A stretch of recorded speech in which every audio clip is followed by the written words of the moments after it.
The light of the codecast fades, and I see a different landscape lay out before me. We're inside Sakura, not inside a body of flesh, but rather inside a digital frame. There's nothing grotesquely graphic about this digitized structure. Enter Casco! I'm in tip-top shape. Refill magical energy? Absolutely no issues. Hey, this place is pretty desolate. Looks like Casco can materialize normally. Okay, let's quickly get rid of this virus. Took you long enough, piggy. What's the big idea with making me wait? Elizabeth! She's sentinel of the labyrinth. Why is she inside Sakura? Not a very perceptive farm animal, are you? If I'm here, that means only one thing. I changed managers. Manager? Her master changed. Then she's no longer Shinshi's servant. She's Meltliv's. Meltliv's? Oh. Yes, that woman is my manager now. She's pretty awful, isn't she? See, after she melted me down, she reconstructed me as a virus for her to use. Thanks to that, here I am. I became nano-sized and now I'm hacking this girl's body. Nano-sized? Since we're infiltrating a digital body, it makes sense for us to be about that size. But I get the sense that we're playing by a bit different rules. I get it. Your body is the student council room.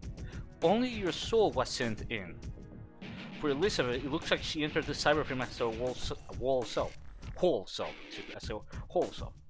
Basically, she's the boss of the melt virus.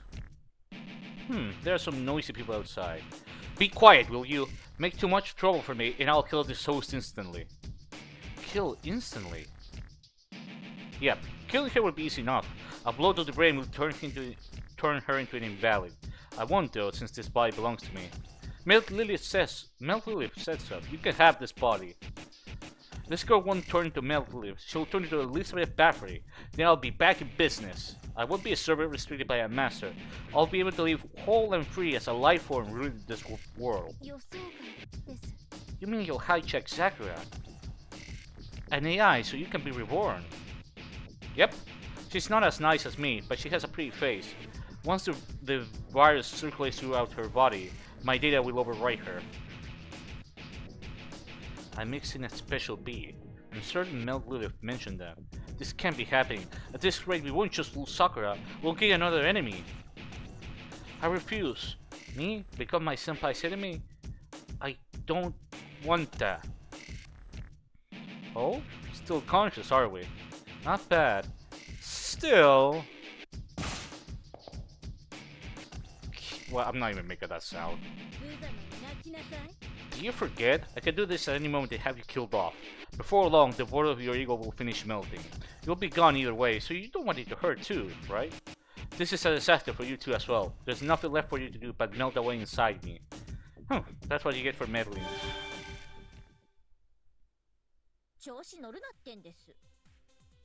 See, that's the kind of woman she is.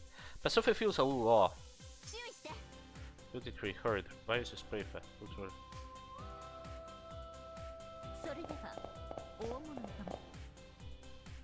Oh fuck, cutscene. We emerge into an odd space. A cluster of gates stand before us. There must be some meaning behind them. Oh, okay.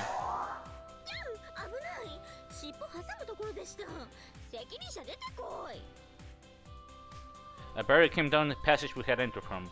Looks like we are completely sealed in.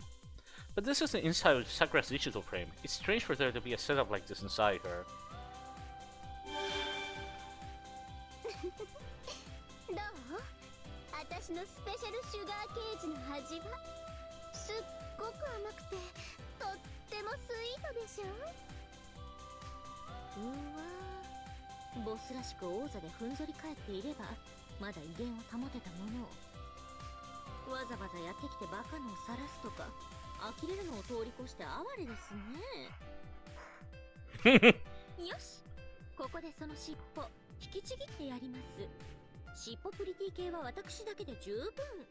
I agree.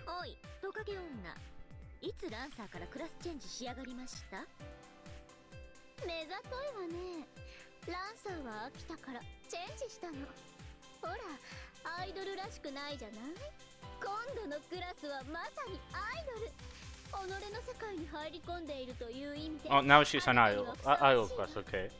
そう言ってメルドリリスが私のクラスを変えてくれたのよ。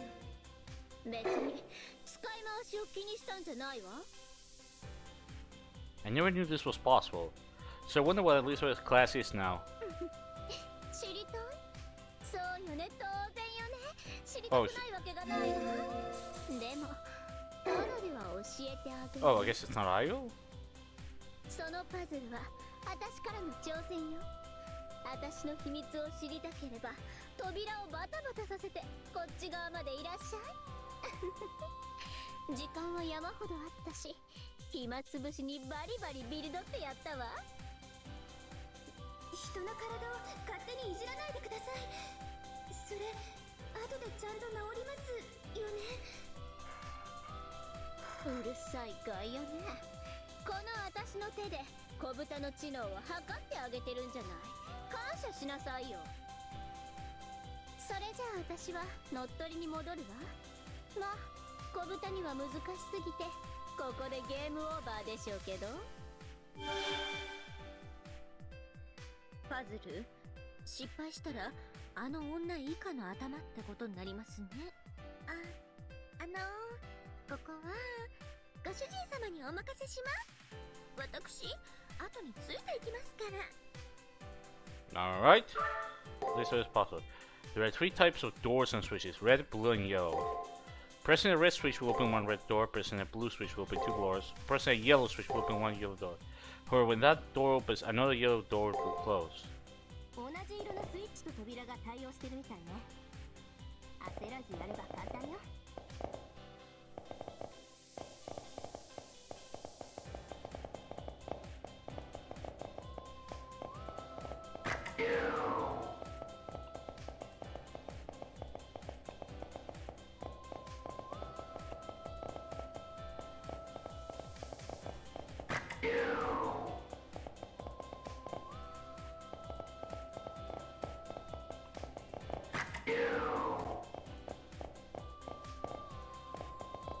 扉開きそうですか？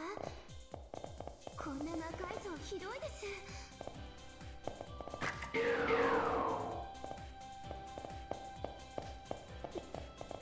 意識しちゃうと恥ずかしいですね。お宝ゲット。やりましたね、ご主人。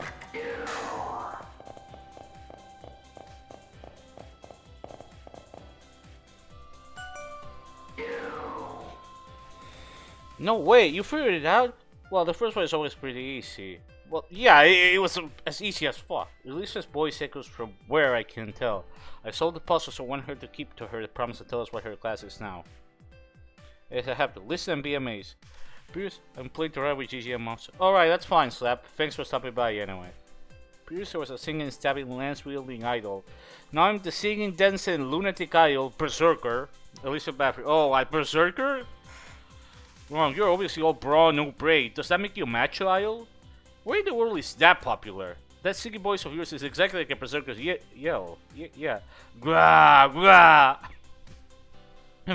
I'm special. Would you mind not lumping me together with other Berserkers? I'm under man enhancement, alright? Completely under it, actually, but I won't be letting go of myself. After all, I've been crazy from the very start. Wow. Looks like I impressed you so much that you have no words. Now come after me. I'll keep playing around with you. Well.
Oh, for fuck's sake, there was a fountain here.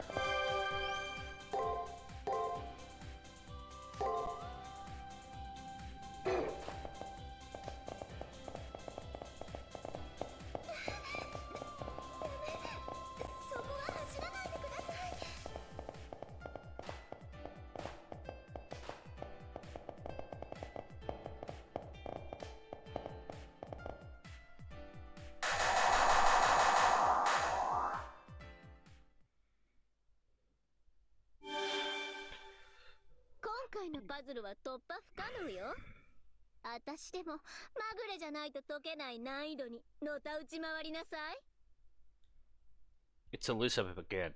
I'm glad that every moment she spends messing with us delays her simulation with Sakura, but it gets a little old, really. 頭を悩ませているようね。わかる、わかるわ。この手のパズルってイライラするのよね。私も頭痛持ちだから、あなたの気持ちが少しだけ理解できてよ。よーし、せっかくだから話をしてあげるわ。高貴な私が質問してあげるんだから、ファンとしてありがたく答えなさい。この体は私になる資格があるとさっき話したわよね。その条件はまず美形であること、次に若いこと、最後に密純潔であることよ。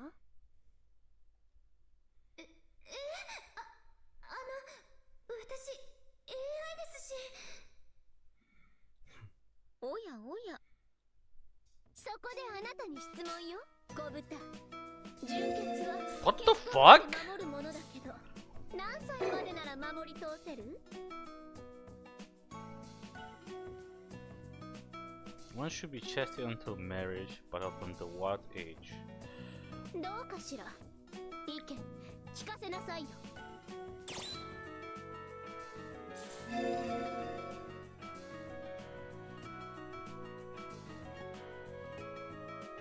One should be chastity until marriage. I have no idea. The game is psychotic. Like, we're in this serious section trying to rescue Sarah, and then boom, this shit happens. It's amazing. I've never seen a game have this much whiplash. It's almost like Nasu just I don't know. He snorted coke one day. He just I don't know. I don't know. Fucking.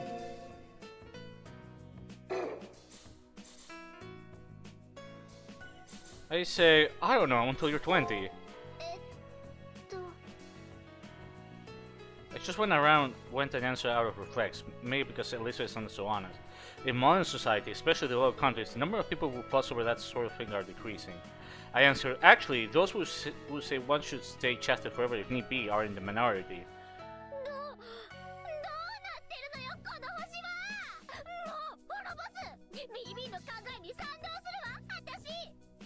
What?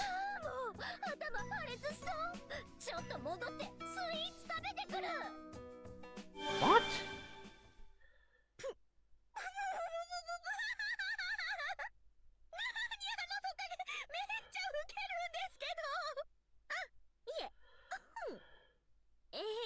Elizabeth 思いのほか身持ちが硬かったのですね。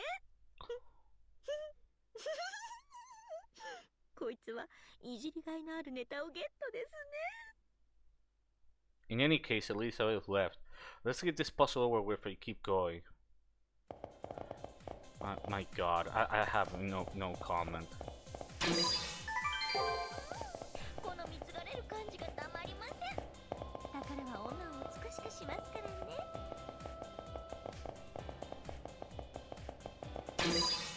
お宝ゲット。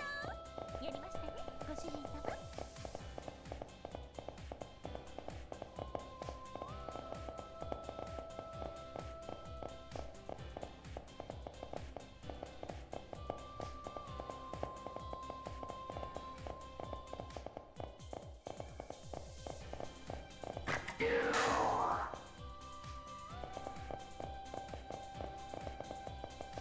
Okay, let me check because the game keeps saying, "Oh, this puzzle is super hard, and I don't know, man."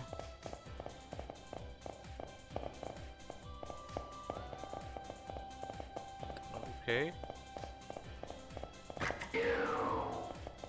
Red.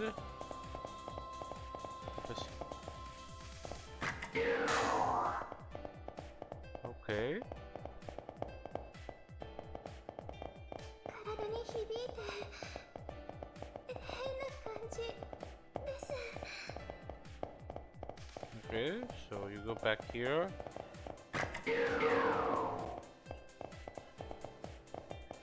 Cast her out of the fucking way. So you go to the blue one. Oh, I get it. So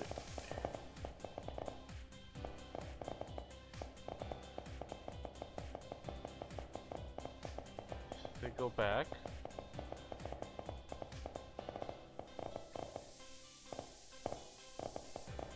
Oh, red mine. 電脳体構造にかすかな乱れを検知。どうかしましたか、さくら。いえ。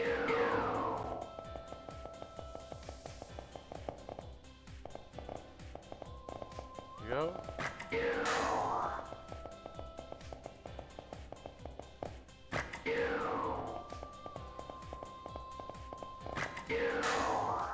What was? 私が制御できればよかったんですけど。 It's not particularly difficult. And that's a wrap. Now let's have an easy chase after that horn girl. Then have ourselves a real fun time.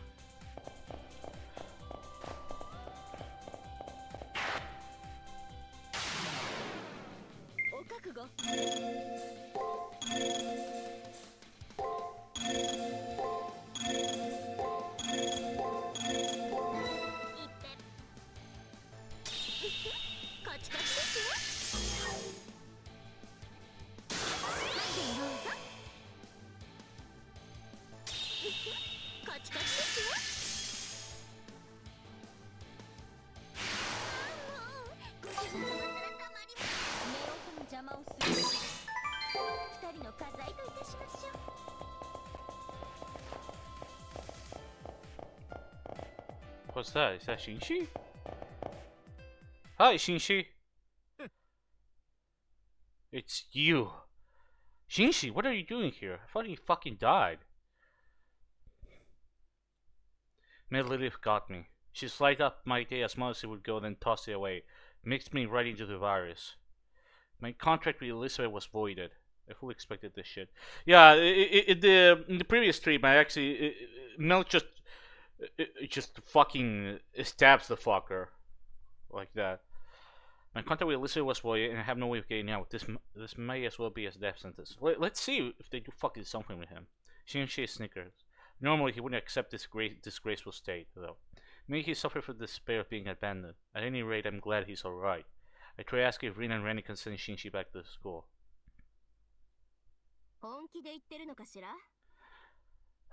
Out of curiosity, what are you supposed to do with him after we send him back? He may not be Elizabeth's master anymore, but that doesn't change the fact that he's a traitor. Sure, maybe that's the case here, but he looks just like him. The one who stood by our side in that perilous fight. You're not a Shinshi boy! What? What? What the fuck? How can I abandon such a big... Wait. Hold on, I'm the one that thing was based on. What the fuck? Well, I figured you would say something like that. I have plenty of mine to give to Shinshi, but I'll let it rest for now. Be faithful to 23 Kiara. We have the software to convert you even after you've turned into a virus. I trust with this. Oh, so he did die. He didn't die. Shishibato, you be a star by the return. Of course I can make it. Who do you think I am? If there's an exit, I can make it there on my own. Besides, all this concern makes me more miserable than I need to be. Pick up what I'm putting down, will ya?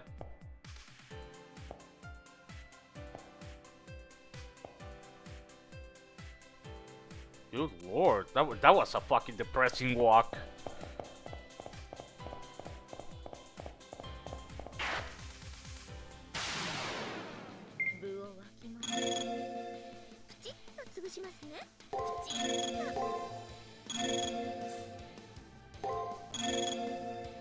This game is so predictable, but at the same time predictable. What do you mean?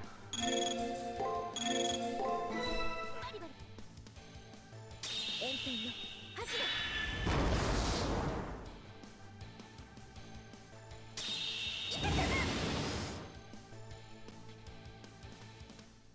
炎天よ走れ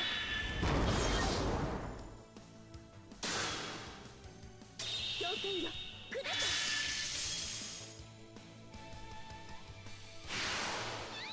マスター Oh, Land of Eternal. この体だとそろそろ打ち止めかな Okay.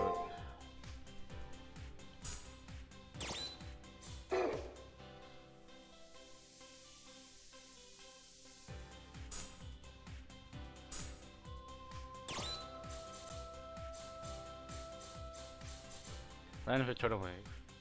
Oh, it still has the same fucking word. Land of Eternal Wave is still shit. 何でもありませ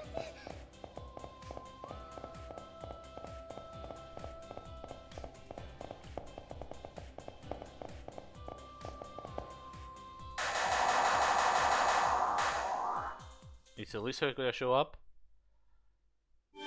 Oh, of course. ついにここまで来たわねでもまぐれもここまでよ今回のは私でさえ解けなかった神のパズルあなた程度に解けるはずがないわ Well, at least it remained chit chat.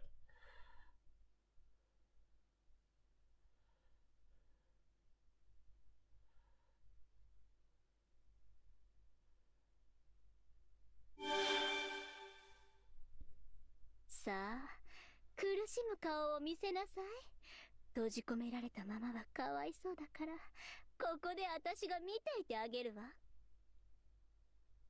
余裕の見物も今のうちですよツノッコさあご主人様ファイトです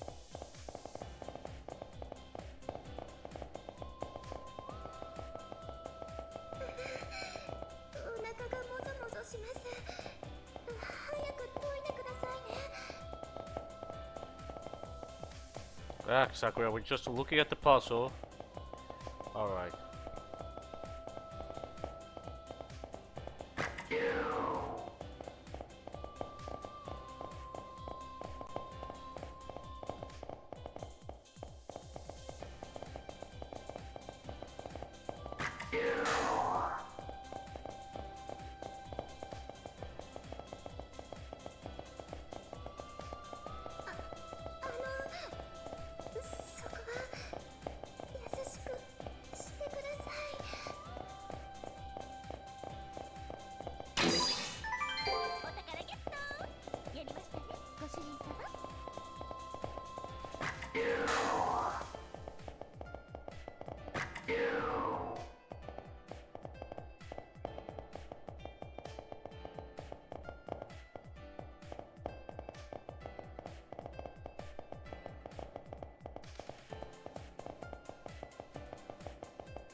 Negates all stat buffs.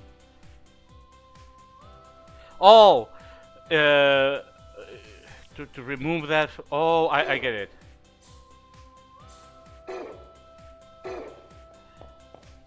Debuff the opponent. I like how Caster's just sitting there. Like, what the fuck are you doing, Caster?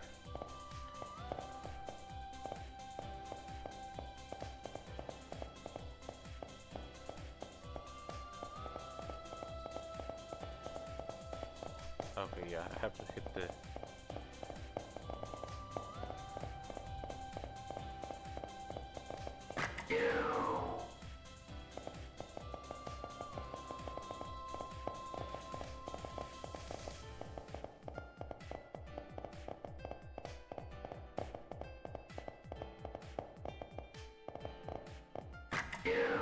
There we go.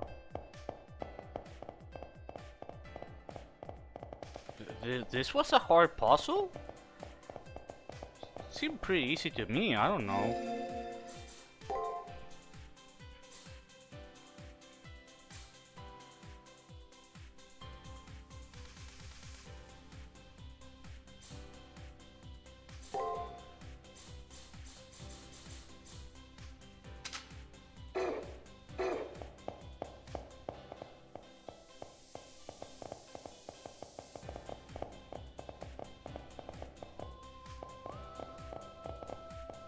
Oh yeah, I get it.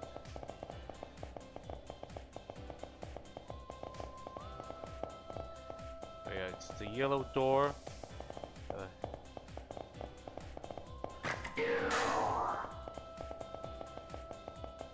There we go.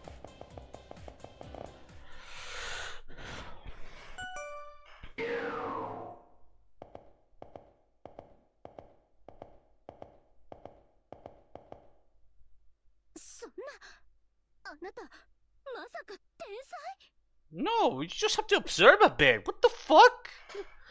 何よ、最後の瞬間まで生きていられるよう気を使ってあげたのに、そのまま閉じ込められていれば苦しまずに溶けきって休。 Judging by Elizabeth's reaction, that was apparently the last puzzle. Give up and leave Sakura's body. The moment I take a step forward and assert this, Castor suddenly whispers in my ear. ご主人様、ご主人様、私の耳にピンときました。あいつの秘密、分かったかもしれません。Alright. Wow, Elizabeth's third secret, the one we weren't able to obtain in the labyrinth? はい。ですから、ここは私めにお任せを。ご主人様はスタートダッシュの構えでしばしお待ちくださいませ。You got it. エリザベートさん、私からちょいと質問が。私、狐と話す趣味はないんだけど、今さら命乞いかしら。どんな死に方をするか、それが知りたいの？恥ずかしさのあまり悶絶死する、そんな光景が見とうございます。ただし、あなたのね。何よ、そのすっごく邪悪な笑い。あなた、本当にただの英霊？もしかして私よりあれなんじゃ。今さら気づいたところで後の祭りです。エリザベートさん、あなた一度も殿方に愛されたことがありませんね。つうか、生娘だろ、お前。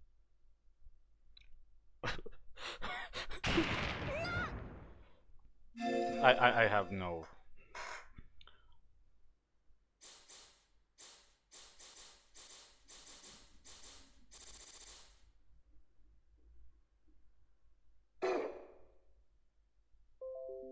Elizabeth goes right up to hers. What? So basically, her last secret is.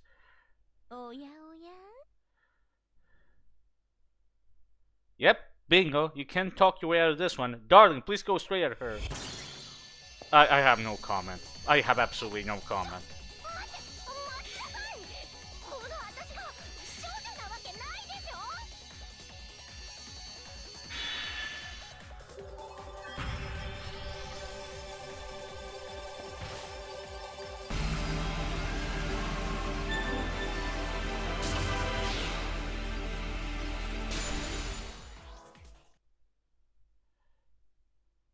I got it. I actually got it. Out of huge shock, Elizabeth stands dead still, mouth flapping open and closed. It looks like she's not an offshoot. There were no signs of her body deteriorating. She probably wishes she would shrink away and disappear right about now, though. 何を言っているのか、私全然わかんない。私を誰だと思っているの？エリザベート・バートリーよ。陰頭で不死だらな婦人としてその名も轟くイケイケ美女だもの。経験ぐらい山ほどあるわよ。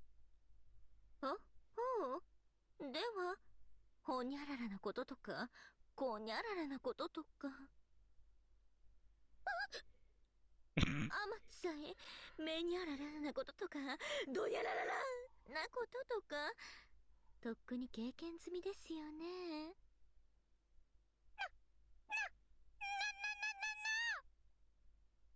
Alyssa breaks off mid-sentence, face flushing red like a flame. I empathize. It took everything I had not to run off after hearing those lines coming out of Castor. ではそちらの番です。あなたのご自慢の武勇譚聞かせていただけません？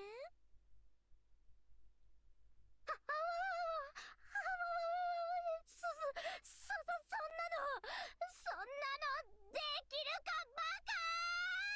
っていうか今の半分もわかんない。あんたどこの国の色欲大妖怪？本当に命令？ This is information I would also like to know. I probably knew before I fell to the far side of the moon. 覚えてなさい。私もそのくらいになるんだから。今は花を持たせてあげるわ。 Hey, what? Oh, clip it, please. Somebody clip that. 領地限定で乙女の血を絞るなんてせこい悪事で No. How do you go from like the Jinaku chapter, the interludes, to this? This is like just before that. It was the third floor when Shishi got killed or got sliced up and sent it to Dea. That was when Melt showed up. That was pretty fucking dark. And suddenly, boom! From the Melt stuff that was super dark and serious, and boom! This? What the fuck? It's not even like. You know how Japanese media sometimes is accused of being wacky, but like this game is unusually wacky, especially for the author in question. It's just like, wow, I have no idea what to say. 5つの王朝を滅ぼした大妖子だっつーの。相手見て喧嘩売ってくださいまし。 And my great fairy brought 5 dynasties to ruin. What do you mean she brought 5 dynasties to ruin? キャスターさん、恥ずかしい話はこれくらいで、私と2人はリンクしていますから、今のビジュアルで流れてきて。キャン、そんなん今のは作り話に決まっているじゃないですか。私、ご主人様一筋ですもの。 I'm scared. Cast her. She's one scary story. Yeah, I'm right there reading you. She's fucking scary. Pressing further, the matter would be dangerous. It would just come back to bite me. Let's collect ourselves, clear our heads of this blood that rushed up, and go after Elizabeth. I have no words. Hey, did they lose a little bit of magic points?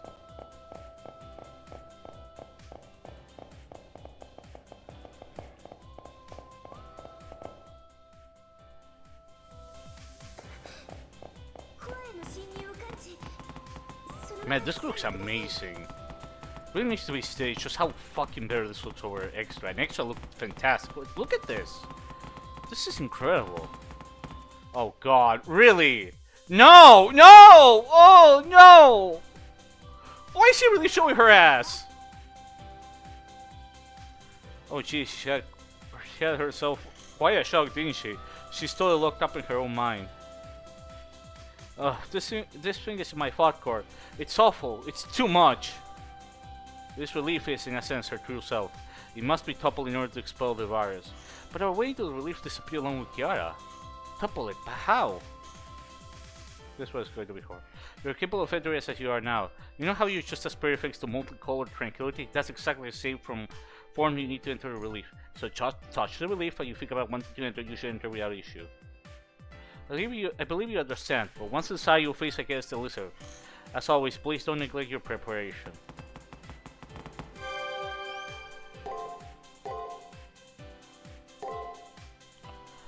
I'm shocked. This game is just like... I have no words.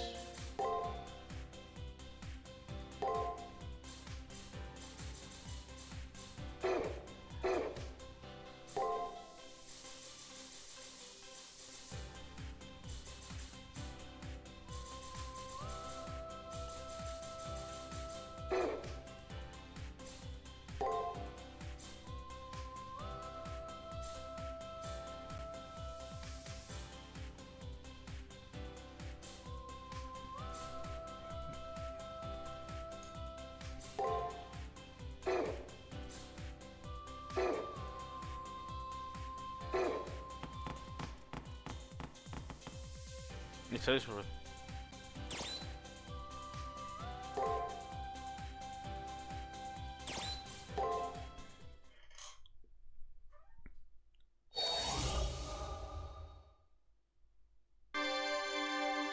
Please don't go inside her ass.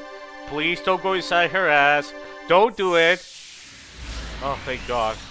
I thought we were gonna do something like she would go inside. It would go inside her ass. I was like, yeah, no, please, no. I guess that was too fucking easy to make for the game.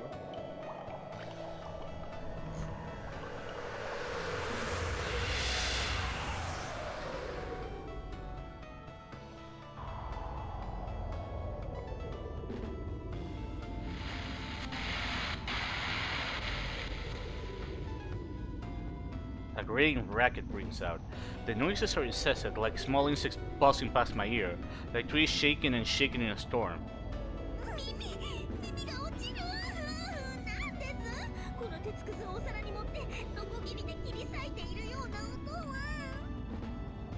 This noise resembles that of a harpoon as it slices through the air, piercing with an arrow, slashing with a sword, biting with a chain. Do noises with such nuance now torment Elizabeth, the keeper of this space?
The man that devoured my chest.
The Discord.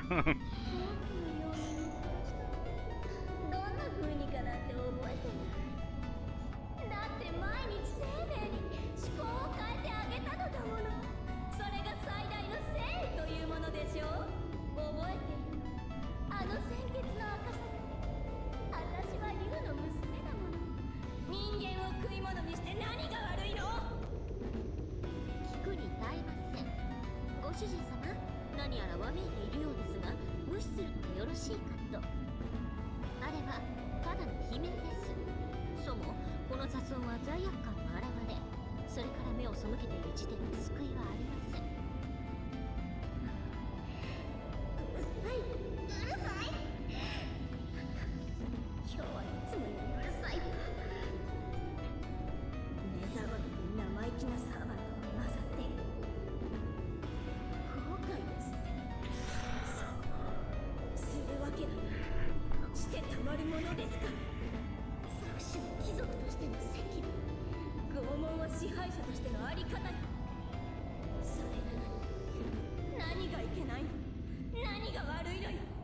自分をバートリ家の財を守っただけなのに。私は私の責務を果たしただけ。うるさい音を消しただけ。みんな潰して絞って温かい鮮血のお風呂になればいい。私の肌を温めるだけでいい。私は負けない。この体完全に竜にかかってこの体にたかる虫が何倍に増えようとも。私は美しくあり続ける。多くの娘の血狂気を保ち続ける。それだけがそれだけが私だったものの証なんだから。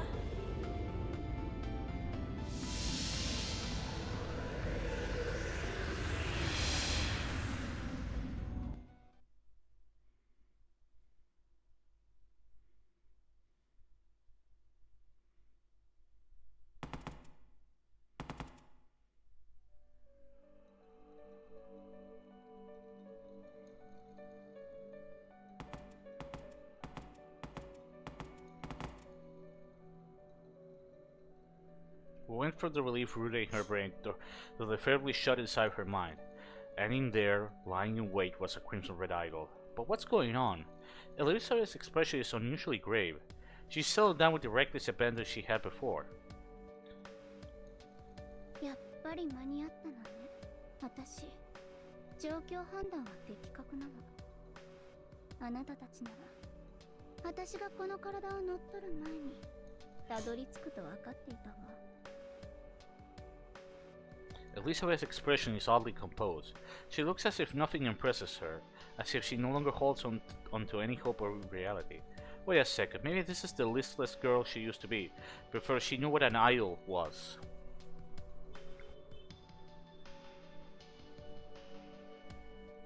ねえ、最後だから聞くけど、あなたはなぜ私の邪魔をするの？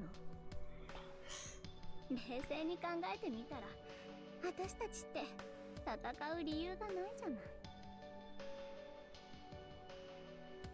It's a little late for that. This is the inside of my friend's body. It's a place that mustn't be violated. And that's not all. If we let BB continue, humanity's desires will be unleashed, spelling the demise of our species. If that happens, there won't be a Holy Grail war or anything else left. There's a crisis there which must be prevented. 呆れたわ。口だけかと思っていたけど、本気でそんな理由で戦っていたなんて。いい？聖杯も人類も私の知ったことじゃない。地球の未来なんてどうでもいい。文明なんて滅びても構わないし、大事なのは一つだけ。私だけが永久に誰よりも美しい女であること。これこそが絶対の法であり真実よ。わかる？私さえ美しければ人類は終わってもいいの。あなたは人類を救うと言うけど、その必要はナッシング。ええ、むしろ私を救いなさい。それが人類を救うことになるわ。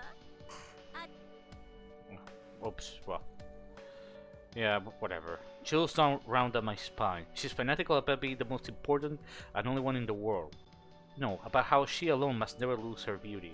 She's more of a child crying out for help than she's an ego. 己のために人を呪う。他人の利益を踏みつけにする。ま、私もそっちが本職ですから、ケチはつけませんけど。こまでビジネスライクじゃありませんね。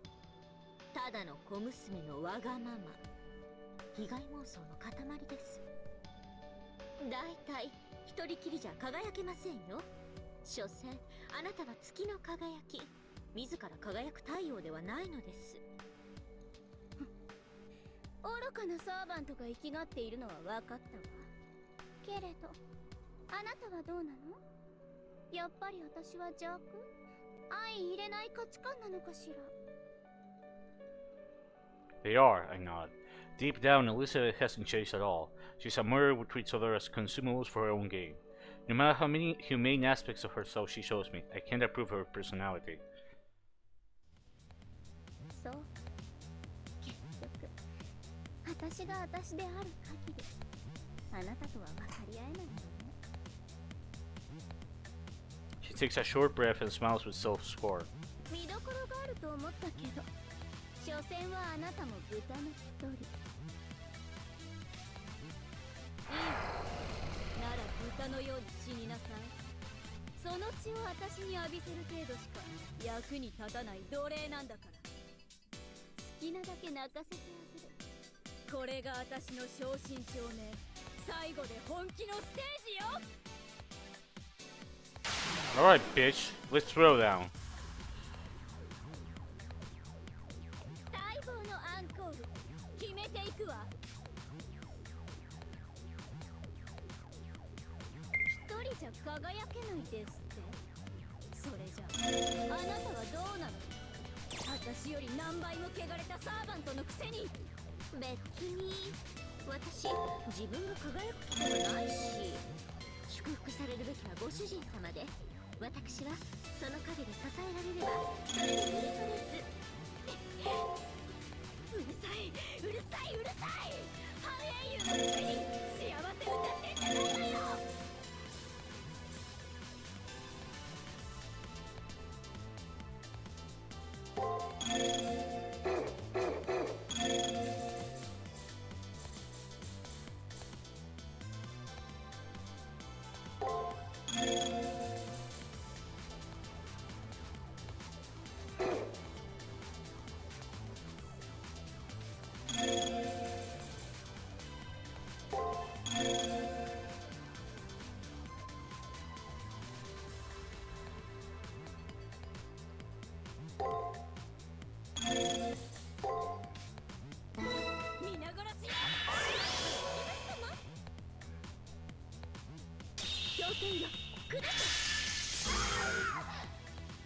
Holy shit, she now fucking screams like hell!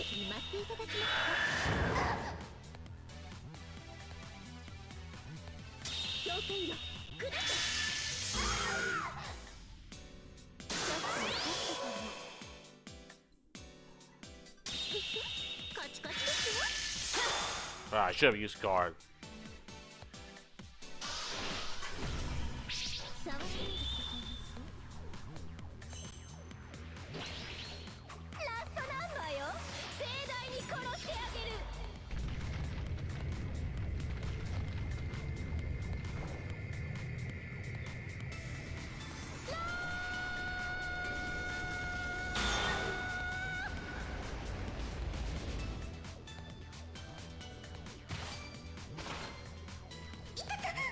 Jesus!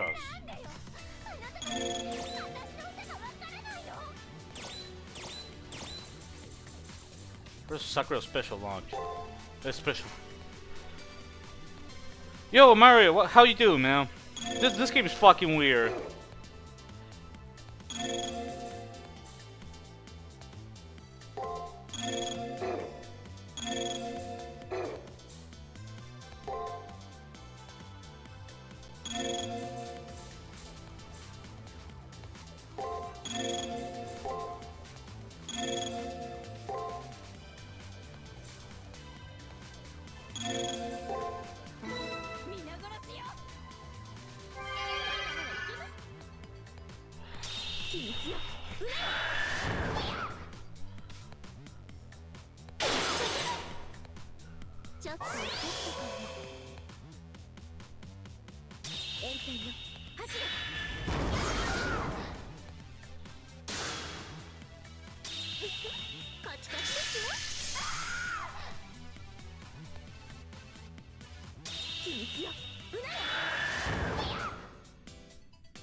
got my ass eaten by Hayoku too.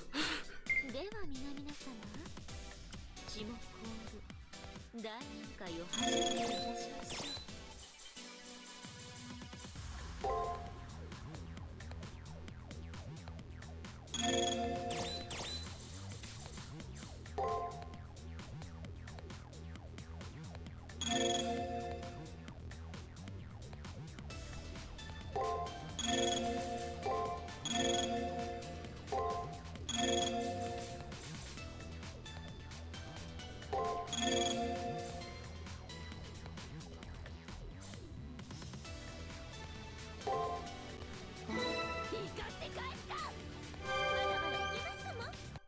ここは我が国、神の国。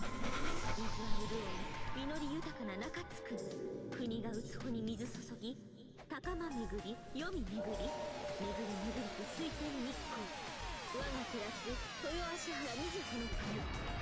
八広の輪に輪をかけて、これぞ九重天照らす。水天日光、天照らす矢の四十石。こいつもこいつも氷剣よ、下せ。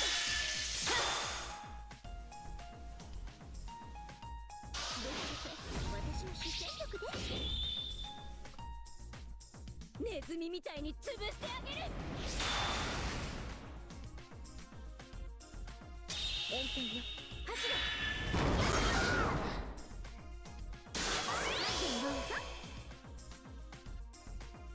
氷剣よ、下せ。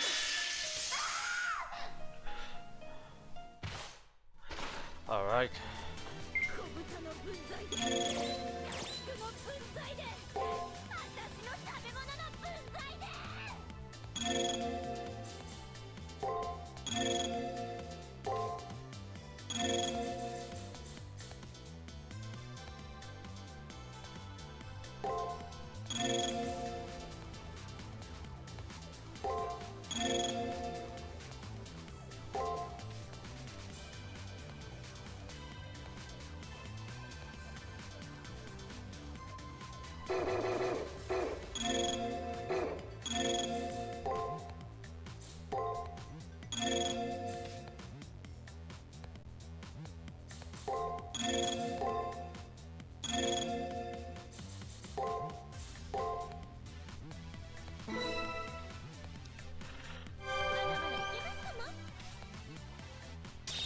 待っていただきますか。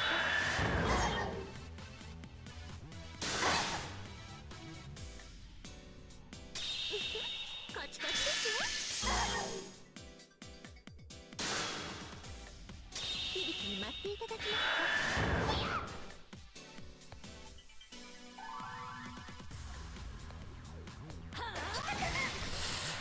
Oh. ごまの焚き火と参りましょう。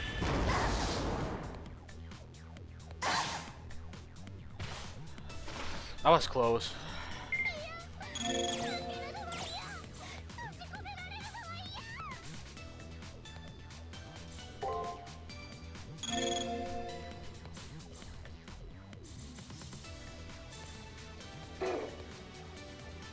I'm not fucking using Venom's Eternal Bay. Fuck that shit.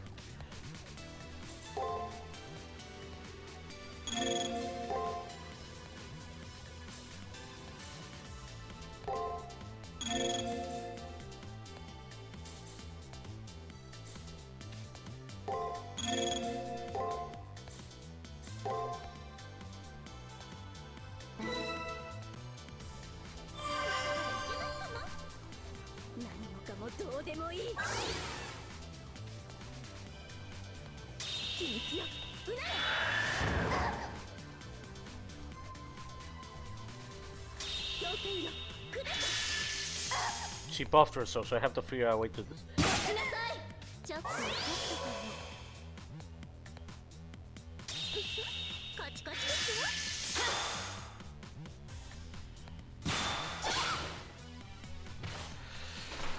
Oh.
Nah!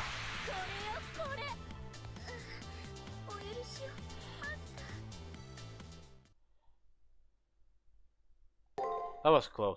一人じゃ輝けないですって。それであなたはどうなの？私より何倍も汚れたサーバントのくせに。別に私自分が輝く気とかないし。祝福されるべきはご主人様で、私はその陰で支えられればそれでいいのです。うるさい、うるさい、うるさい。半英雄のくせに幸せ歌ってんじゃないわよ。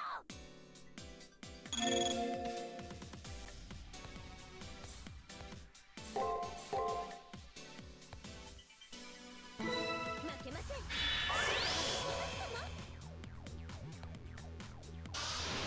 Let me see how far it came because I think she's gonna do extra on the first turn. No, I guess she doesn't this time.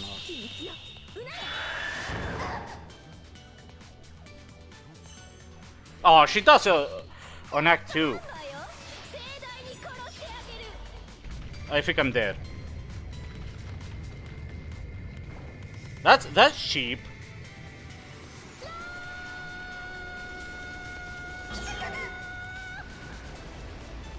Because once the tournament ends, I'm gonna lose the last bit of health. You're gonna see I'm gonna die.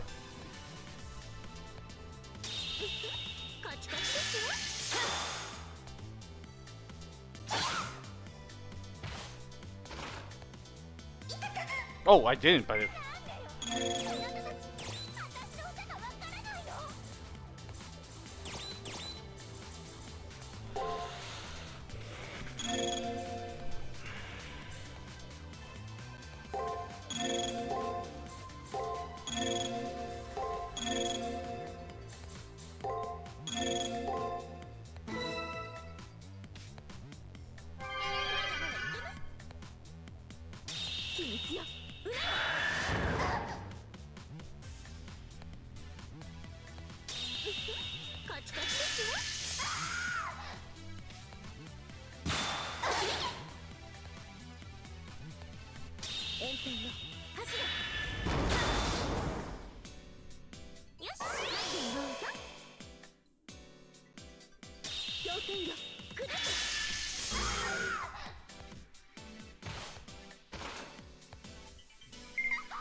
I'm sorry.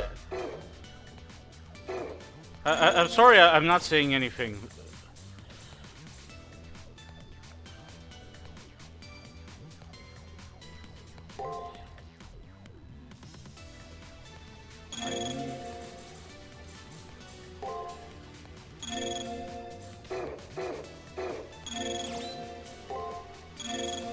I'm gonna do.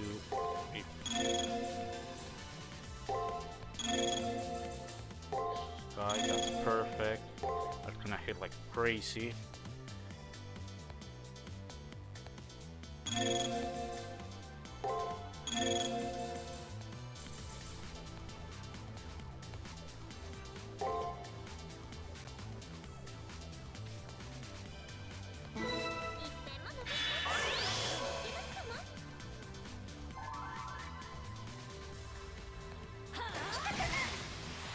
I hate that. That attack, the worst part is that it regenerates health.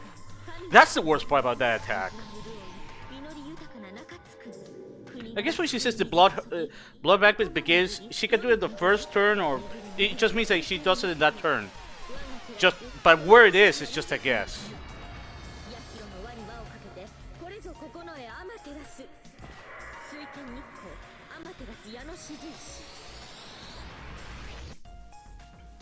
If it was an elixir, that would be significantly easier, but there are none in this chapter, as far as I can tell.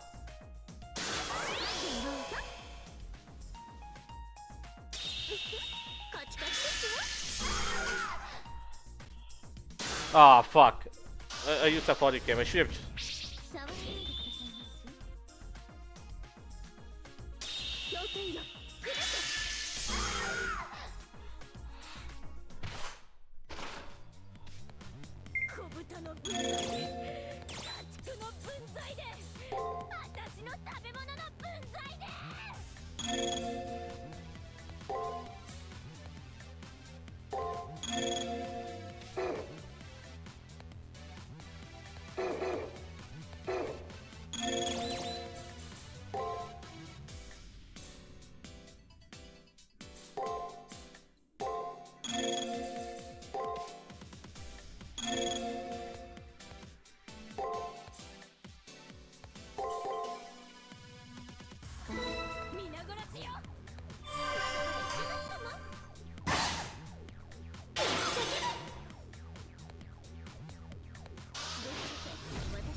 Fuck.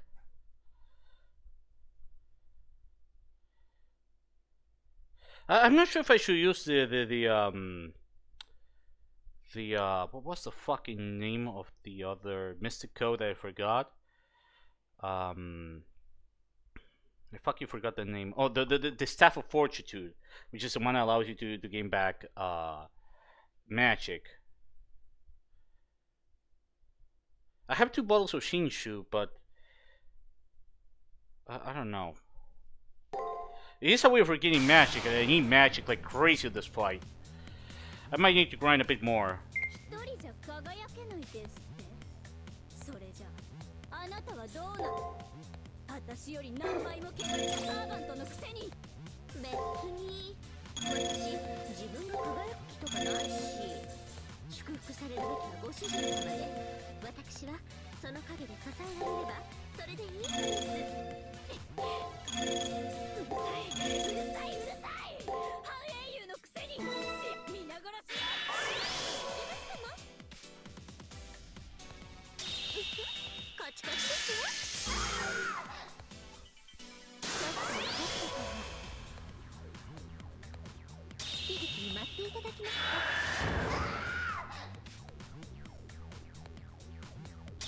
剣よ砕け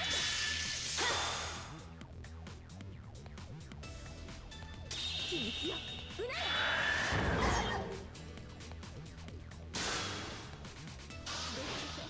私の主戦力で Nah, fuck. Wasted.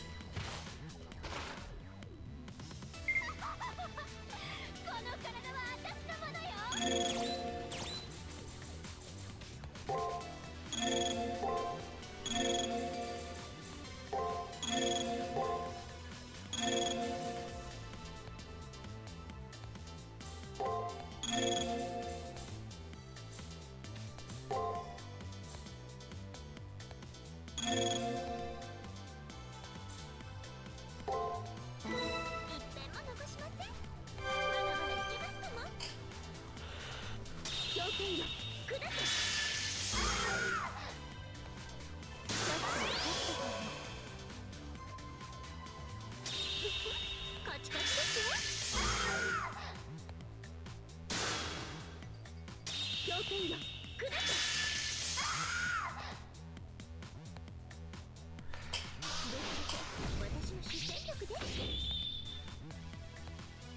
ネズミみたいに潰してあげる響きに待っていただきます Alright, half health. では皆血も凍る Let the blood chill you back with commitment. She's gonna do the first turn. Okay. The first, either the first action or the fourth. I'm gonna bet that it's the fourth, the first.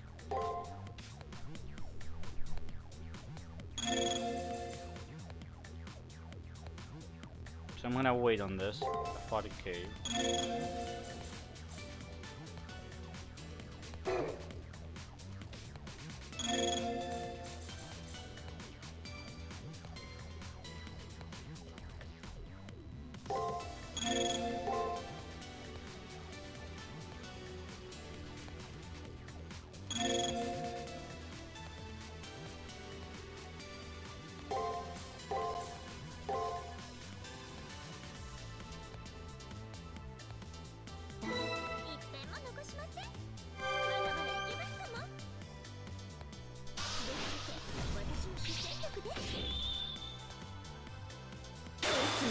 Oh, she's gonna do it with the fucking fourth turn. Fucking goddamn it. Ouch.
奥の手をお見せしましょう。世にはびこる縁の邪魔、元凶なれは殺生石、みそぎ払うは賜物雫石。いざ。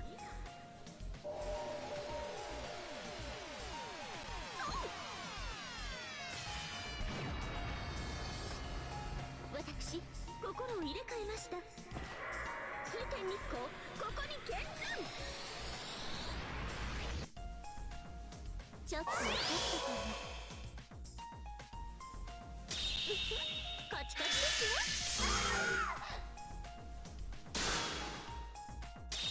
に待っていただけますか。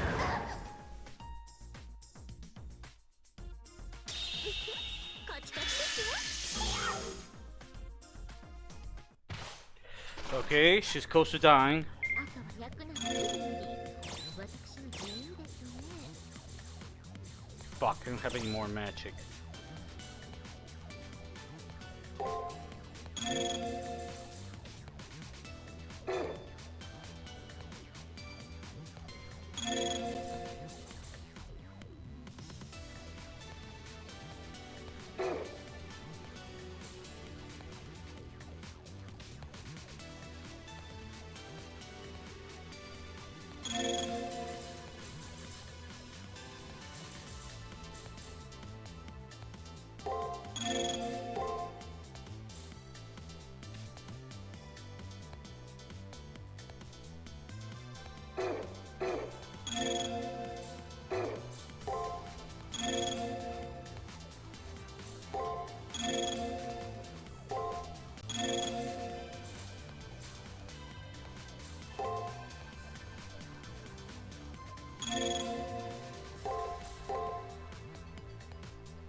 何もかもどうでもいい。よしなさい。負けるのは嫌。閉じ込められるのは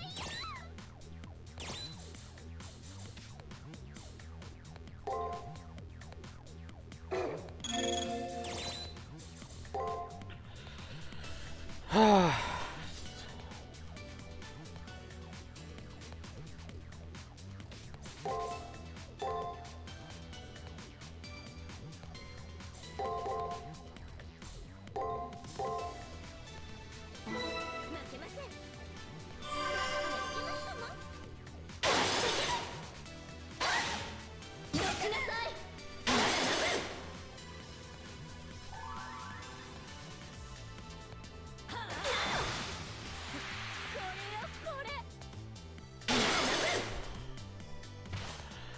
Good lord, this game!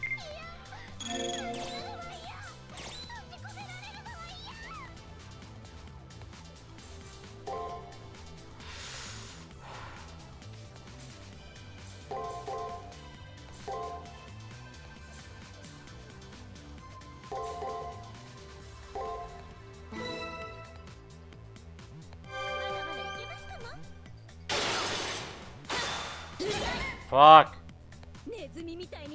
Oh, dude! Oh, no. Oh, stun? Ah!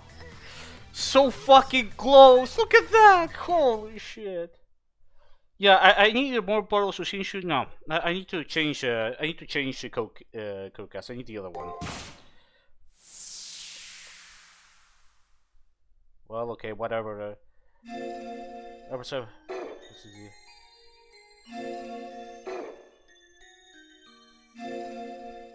my body's going to serve.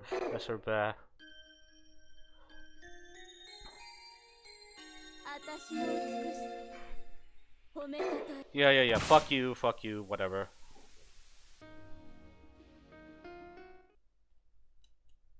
Yeah, I need to use the Staff of Fortitude. Otherwise, it just don't have enough magic. It's simply not enough magic to deal with her.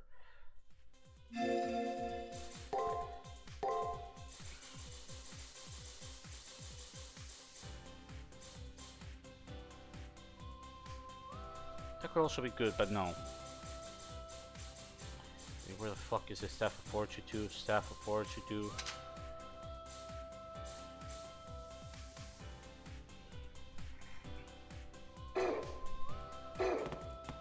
Because I don't think I could go back and buy bottles of stuff.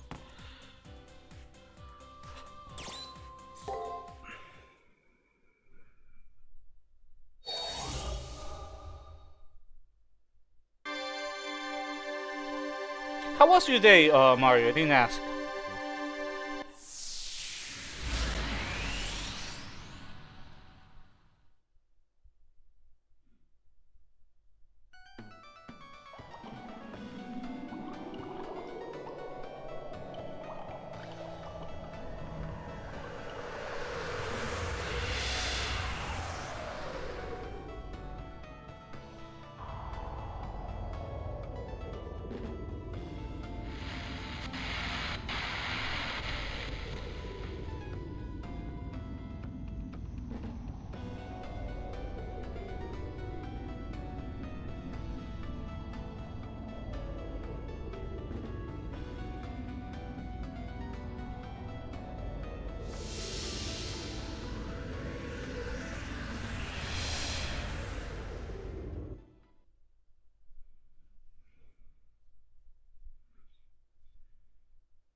Good.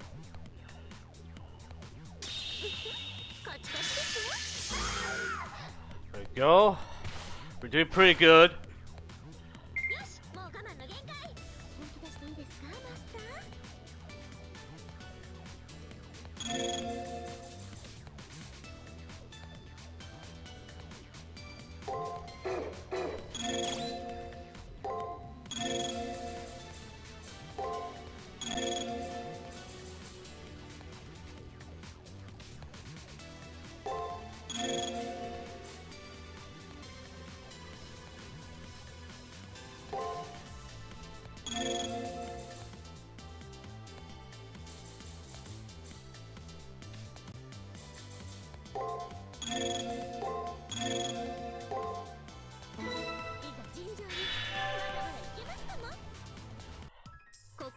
く神の国。水は潤い、実り豊かな中津国。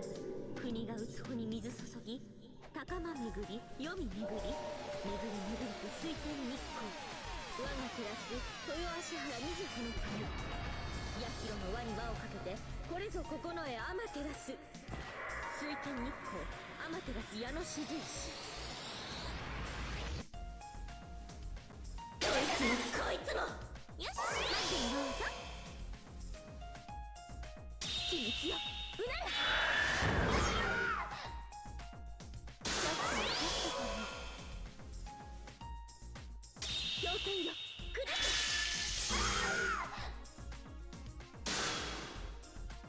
ごまの焚き火と参りましょう。 Nearly dead. There we go. 小豚の分際で、家畜の分際で、私の食べ物の分際で。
Okay, nearly dead. Nearly fucking dead.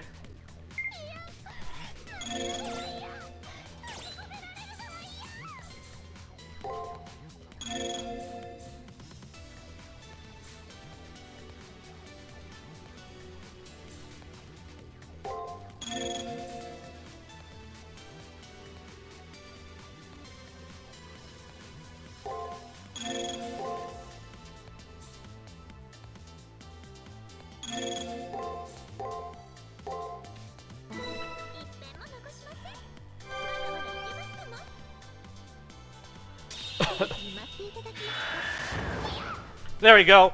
Fucking dead. Whew. なん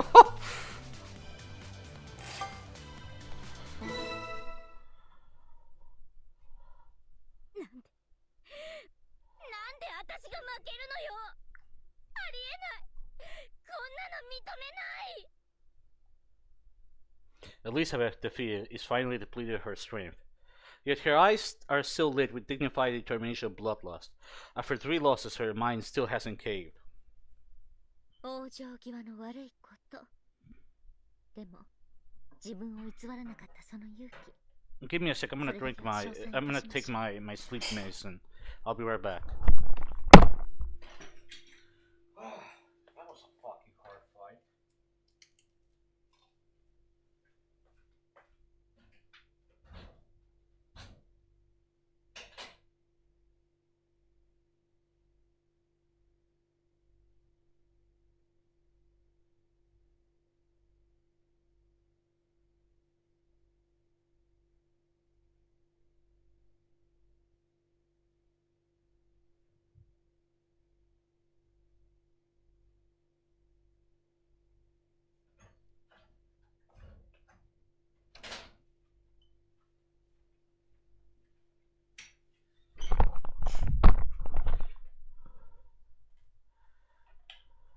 さあマスター、魂の運動を。一方的に縁切り宣言をした小娘に、あなた様の主張を突きつけてやりましょう。 I understand. This time, I'll settle things with Elizabeth once and for all. お決まりのお仕置きタイム。支配階級への当然の罰って顔ね。あなたも結局他の下民どもと同じなのね。いいわ。私を裸にできるものならやってみなさい。ただし相応の対価は払ってもらうわ。竜の巣穴に潜るのだもの。その体ごと食べられても無様に泣きわめかないことね。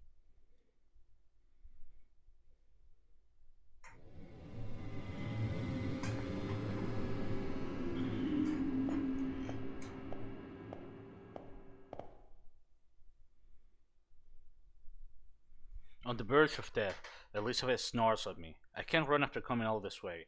I'll face her final counterattack head on. She's a demon who preyed on countless people for the sake of her beauty. I have to completely crush her mind. Punish, start! そう、外の私、負けちゃったの。うすうすそんな気がしていたけど。Elizabeth whispers in a stupor. How do you pronounce that? Fuck. The sight of her slumped on the ground makes her look weary. Elizabeth's instincts are, deep down, a much younger, innocent girl's. それで、あなたは私をどうするつもり？こんなところまで来て、私が怖くないの？ I'm not afraid. Rather, Elizabeth is the one who's afraid. Now I just need to pierce inside her and burst open her heart. That's why I came here to face her. じろじろ見るのやめて。豚の分際で不敬よ。不潔よ。私の美しさをたたえたいなら、100の鞭を受けてからにして。そうしたら考えないこともないわ。She talks about lashes, but there are no whips here. Only Elizabeth's own body. Wait, I get it. That's what she means. Then gladly.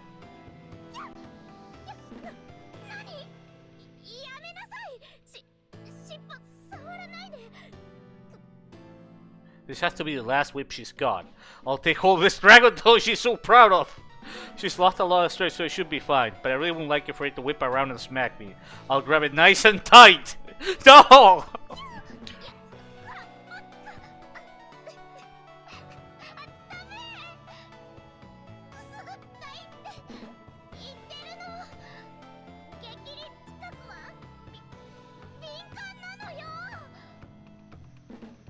A reverse scale! She's got one of those. Among all the scales covering a dragon's body, there's just one scale that's inverted. They say if you touch it, the dragon will enrage and slaughter you. You hear that about Eastern dragons, but Elizabeth is a Western dragon. Does she have one? Alright, let's check. As long as I don't touch it, should be okay. The part I'm touching should be fine, so I'll try moving her tail around. I'm sure I'll be able to find that reverse scale.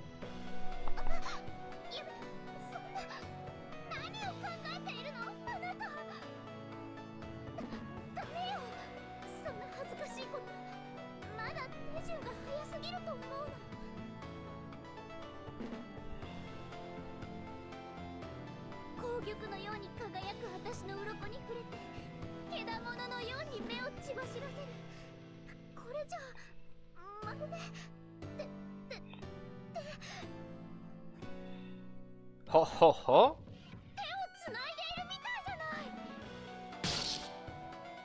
Oh no, I couldn't take hearing that. I almost ended up falling forward. Oh my god, no. Well, this game's fucking crazy.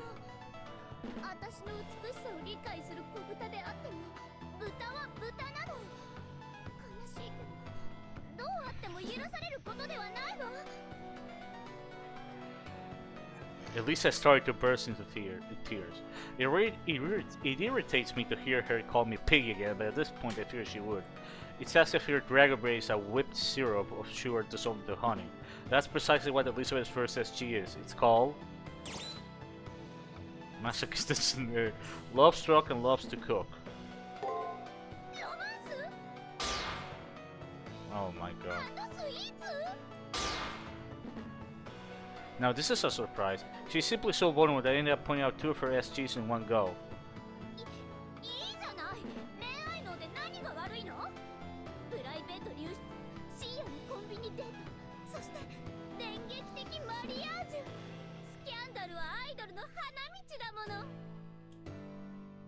That's some odd logic. If you end up getting married, then your idle days are over.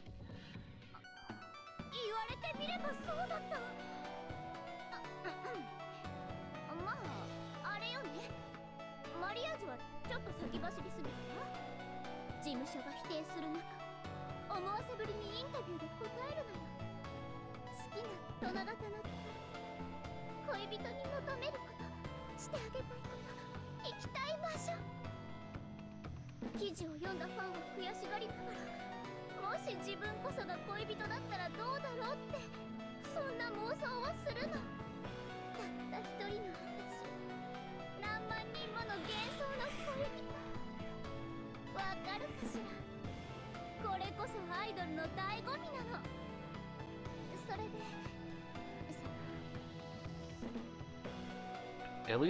Eliza implores me with her glances.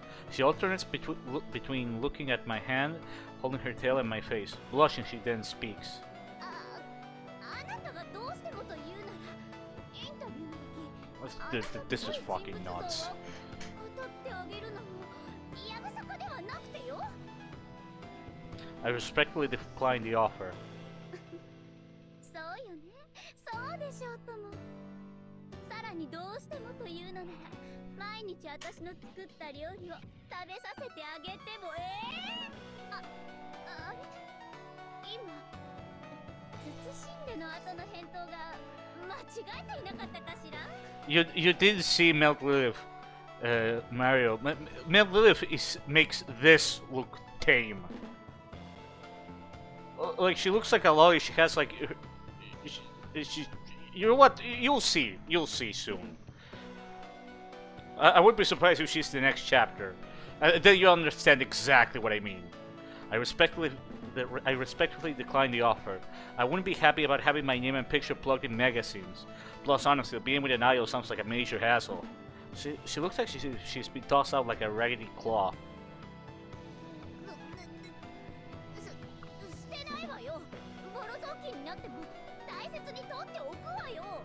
こんなに情熱的に私を追いかけて、今だって私の尻尾を握っているのに、そこに恋のかけらもないなんて。きっと終わらない恋さえあれば、私の退屈だって終わるはずなのよ。退屈で退屈で、頭が割れるようだわ。Eliza holds her own shoulders and furrows her eyebrows, crestfallen. Whether in wanting love, in giving love, in the unusual things, without change there's only ennui. However, she never had any desire to change. Nobles are nobles, cattle are cattle. She's young and pretty, and will always be young and pretty.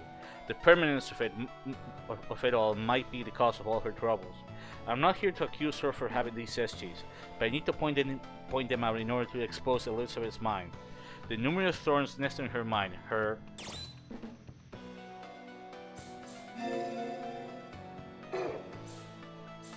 chronic headaches.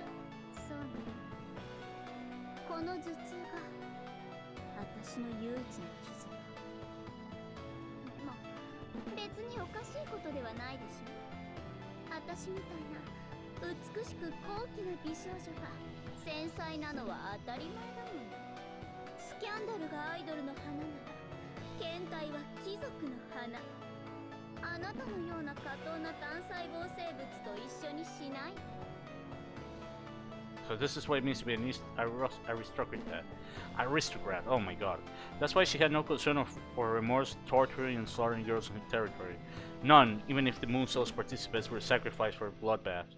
So long as they were never human like her to begin with, she would never realize her crimes would come to question it. A twisted sense of values brought on by a medium's personality. That's the basis for Elizabeth Bathory. 貴族が特権階級なのは当然でしょ。美しさも財産も血筋も全て尊ばれるもの。永続させるべきもの。そのために何も惜しくはないわ。私は守らなくてはいけない。欠けてしまってはいけないの。美しさも血筋も城も名声も、私は夜ごと変わる月のようにではなく、永遠に輝く太陽のように生きるの。 Her cries were an obsession. She's so afraid of no longer being a noble and no longer being a young, beautiful girl that she's unable to take steps towards acquiring new things. That's why her third SG is... purity.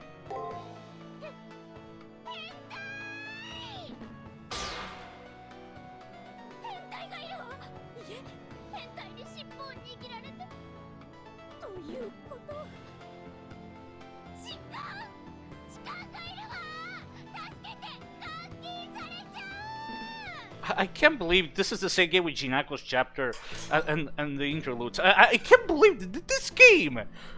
I've never seen a game that just it changes tone so fucking much. It's like I have no idea.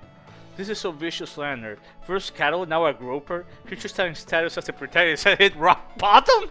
What? I can't let her say what she pleases.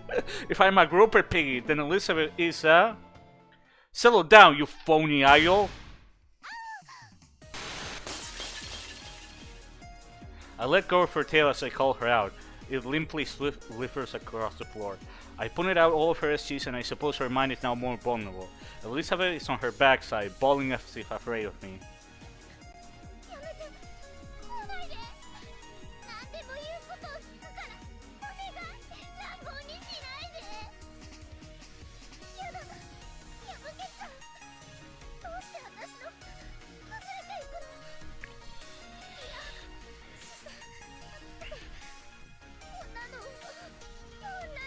No, no, no, no, no, please, Elizabeth.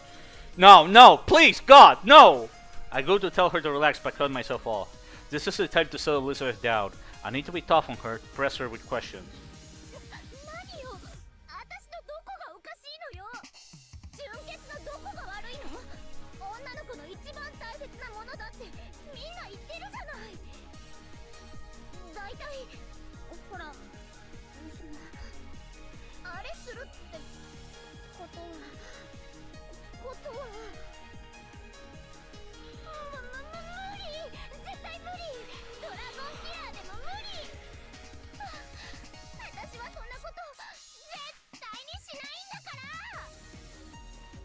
Elisa has never blushed or red. She holds up her tail and buries her face in it. Hell, it's so— No! No, douche! No! No! I hear her whispering.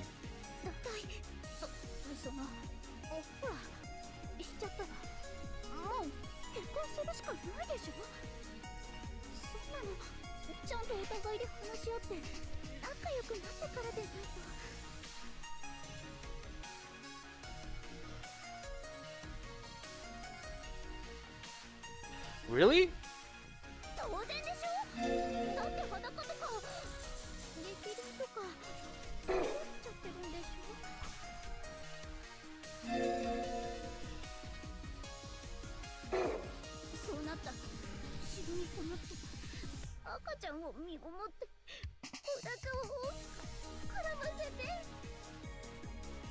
She finally bursts into tears.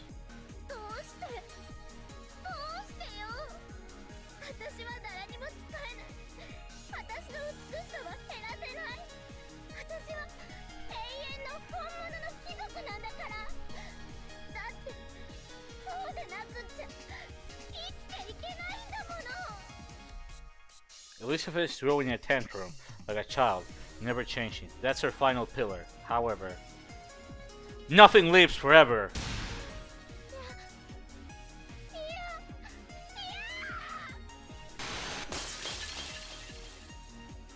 God, no.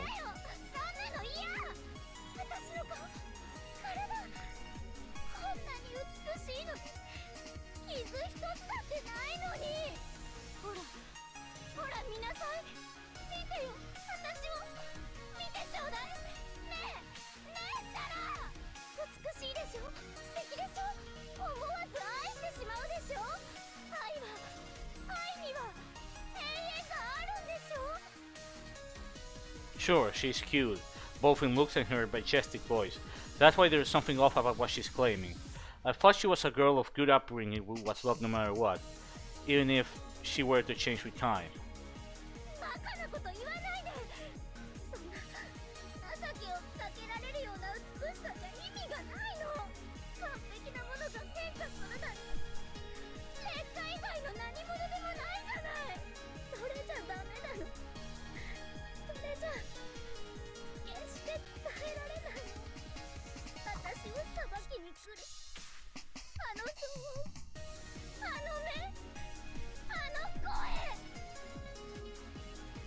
change. She says that she's afraid of growing old. She probably couldn't trust herself. That's why she's become so insistent now. But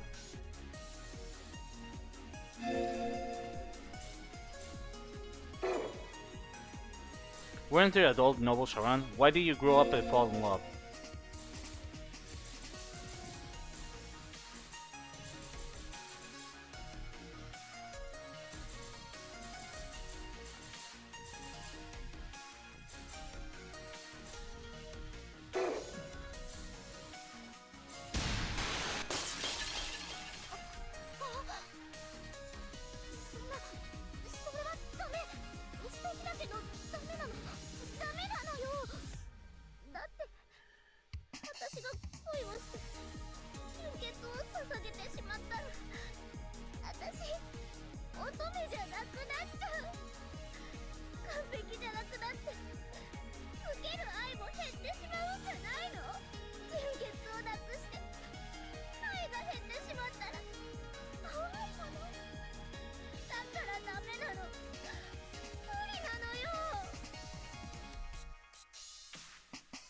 I see. To accept becoming an adult, she needed someone to love her despite no longer being perfect. However, up until her final moments in imprisonment, the girl who tried to be perfect was surrounded with people who loved her for being perfect. That's why she could do nothing but be obsessed with being perfect.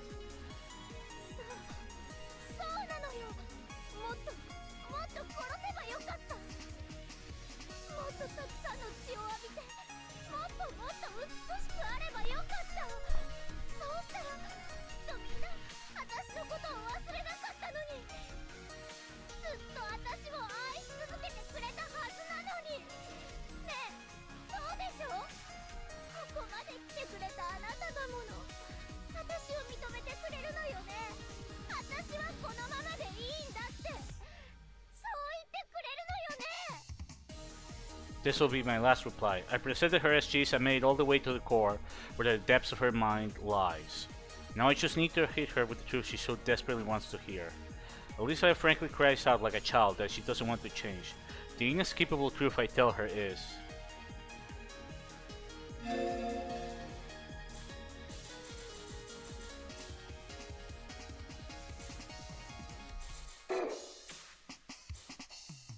Sorry, guys.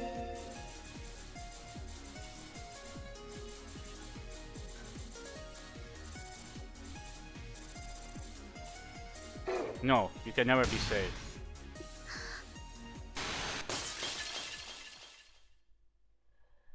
Her helpless silence weighs heavily. Oh my god, this fucking shot. She can't be saved. She's long past redemption. Here in the depths of her mind is where I came to understand that she doesn't want to be anyway.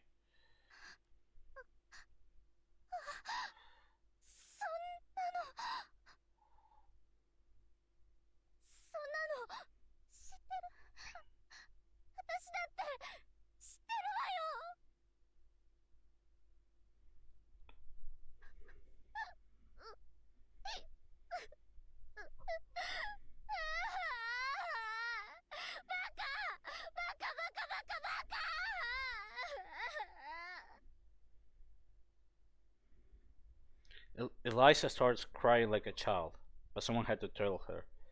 For her sake, no one charged her with her crimes. Someone had to tell her that her time has come.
Elizabeth's mind is collapsing. The Elizabeth inside the relief is her instinct. There is no direct connection between the her in here and the her outside. Yet, now that the direct settled down and her instincts have cleared away, the her outside may undergo some change.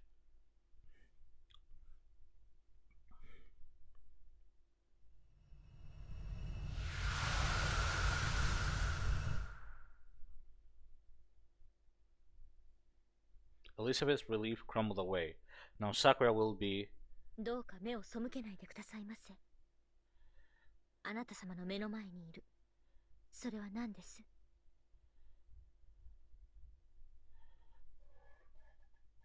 I see. Until we remove Elizabeth, the virus will be completely eliminated. In order to help Sakura, we have to eliminate Elizabeth here and now. 私を消すの。どうして？私が悪いから？でも、一体何が悪いっていうの？だって、私がこうだったのは、周りがそう望んだからじゃない。美しさを守ることが、若さを保つことだけが、私の存在意義だった。私は可愛いだけのお人形だって。女なんて醜くなったら価値がないって。みんなおかしそうに笑ったくせに。なのに何？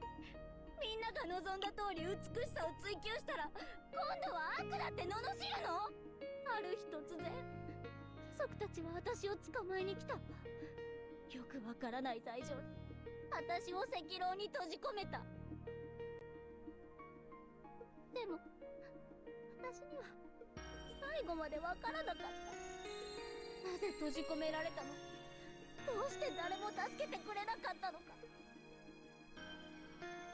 私がいけない子だったから。でも領民を豚扱いして何が悪いの？ならなんで仲間外れにしたの？お父様は何も言わなかった。お母様は初めからいなかった。ジーヤも執事も誰も彼も私に教えてくれなかった。それが悪いことだったなんて誰も私に教えてくれなかったくせに。 Her hair disheveled, Elizabeth continued screaming. This is the truth about this girl. Raised in a twisted aristocratic society, she was compelled to be beautiful. She was raised without knowing what wrongdoing was. She was a pure flower of wickedness. I feel pity for her, but only because I'm an outside observer. In being raised immorally, she cultivated irrationality. Innocent girls were then killed by the hand of that irrationality. There's absolutely no healing that scar. ですから言ったのです。あなたは目が悪すぎると。人を人と認識できないあなたに人間としての幸福があろうはずがありません。いやよ、いや、心が暴かれたぐらいで私は負けなんて認めない。私は死なない。私は死なないの。メルトリリスがいる限り私は永遠の命を。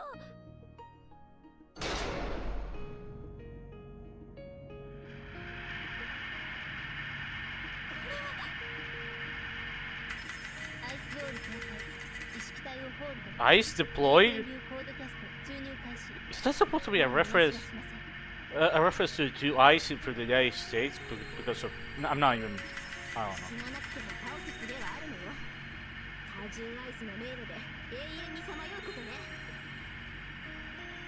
It's a wall.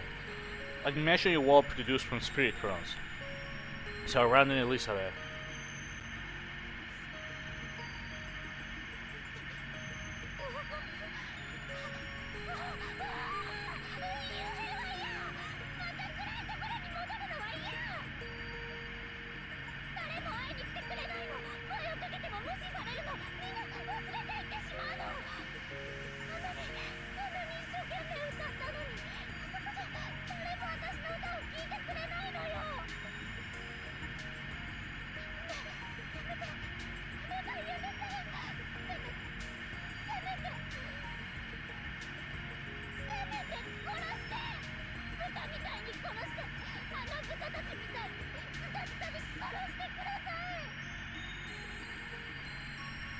Elizabeth sounds like a completely different person begging here.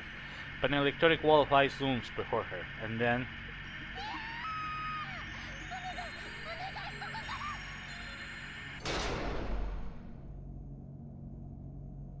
Rest in pieces. Antea could no longer hear her voice. No second chances. Within the prison of that enclosed wall, she would forever go through the same routine, experience the same instant of imprisonment. For a moment, I pitied her.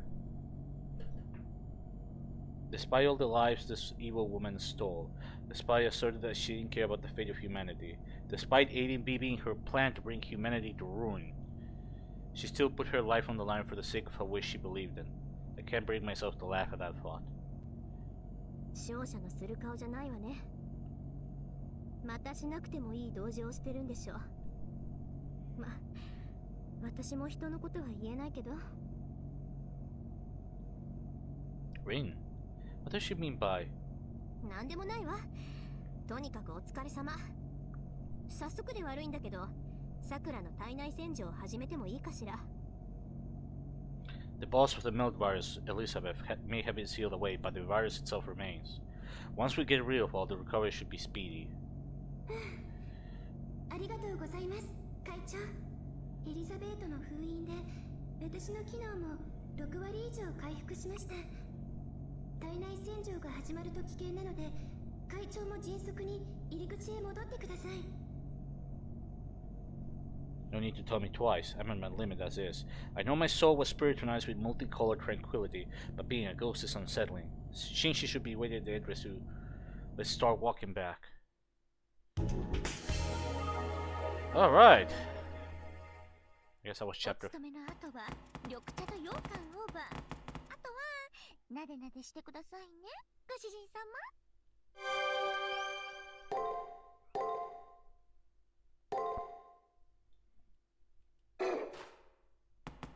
You know, I have to admit that jumping seems to be really fucking pointless in this game. It was only used for one dungeon. The second one, and that's it. That kind of blows. They just jump in and they don't really seem to use it. But what's the point of adding jumping in, then?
Oh, there's Shinji. Shinshi's waiting by the entrance. Good. He looks fine, not a scratch on him. Her, I tell him. If it's Elizabeth he's referring to, she's been sealed away in a prison she'll never escape from. Albeit for a short time, he had a master-servant relationship with her. Vin and Renny were manipulated while their memories were hazy, but Shinji may have decided to go along with it on his own. とりあえず出るんだろう。そろそろクリーンアップが始まって。驚いたわ。人間がこんなところまで来て、しかもウイルスを除去しちゃうなんて。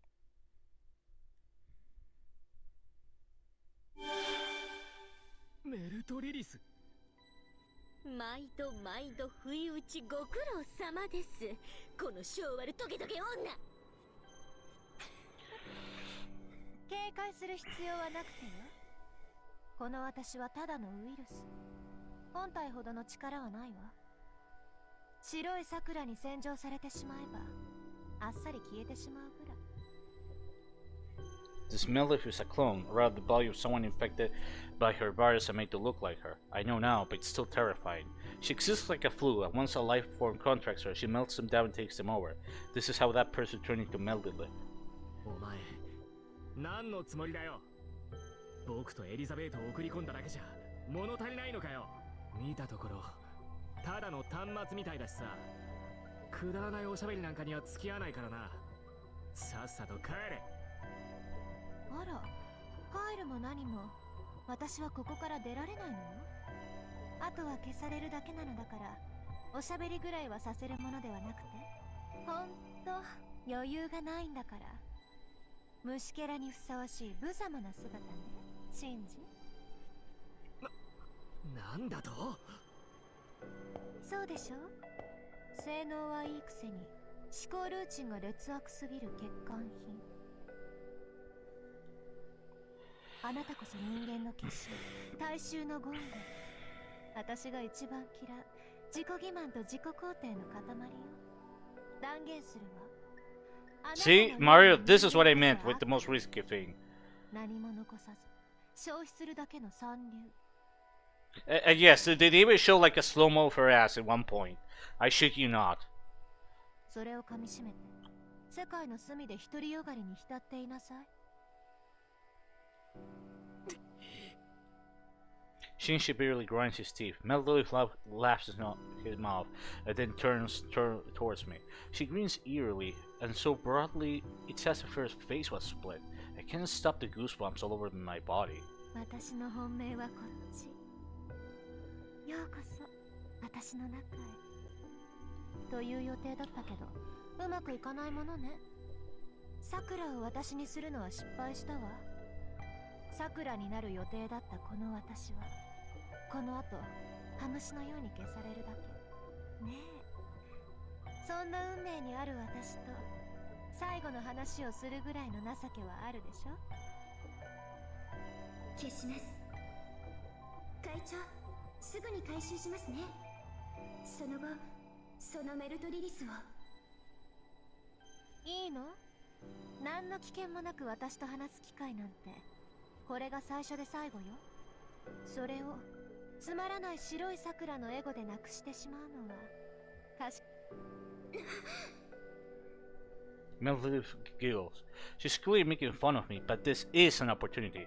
If I can learn Melody's train of thought, what her objective is, it'll serve us in the battle to come. そんな先輩。私の勝ちね。黙ってなさい偽善者。じゃ改めて提案するわ。私に逆らうのはやめなさい。私はいずれ全てになる。あなたを愛する人はみんな私に溶けて私になる。世界はみんなあなたを愛するわ。あなたと私、私とあなた、全てが一人、一人は一人、全部が溶けて私になる。夢を見るのよ、甘い夢を。感動の夢、蜜の夢。この世界の全てを私が溶かす。BB ではなくこの私が。だから私の機嫌を損ねないで。 I heard her statement grow wide-eyed. Did she get caught up in her deeply emotional confession? No. Did Melody just flat-out reject BB? ええ、黒も白もいらないわ。だって人間の管理なら私の方が優れているもの。第一、BB は放っておいても自滅する。今だって自我が消えかけている。当然よね。あれだけの無茶をすれば量子構成が崩れないわけがない。観察対象である地球を守る月の目。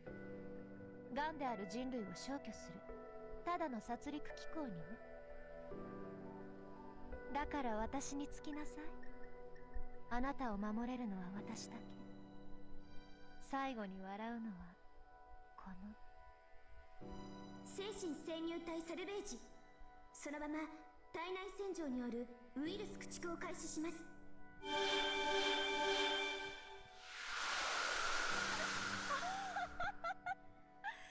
それでいいのよ、さくら。あなたはムーンセル側。自分の立ち位置を間違わないことね。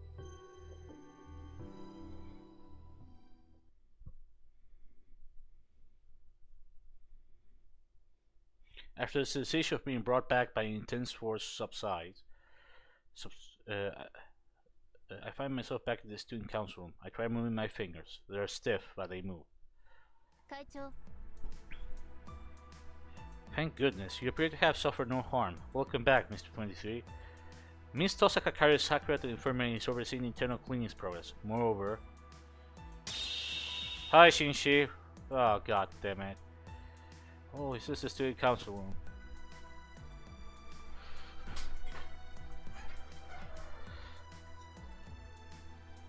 I supply him with our reserve resources. It was a rush job, but I restored him to his original form. 伝達します。 I have a message to you from Miss Tosaka. I'll postpone your scolding, so get some good rest. Getting all serious about other people's business. She leaves dumb too. Shinshi Mato. If you're going to complain, you should have left me behind. I'm fine, just leave me alone.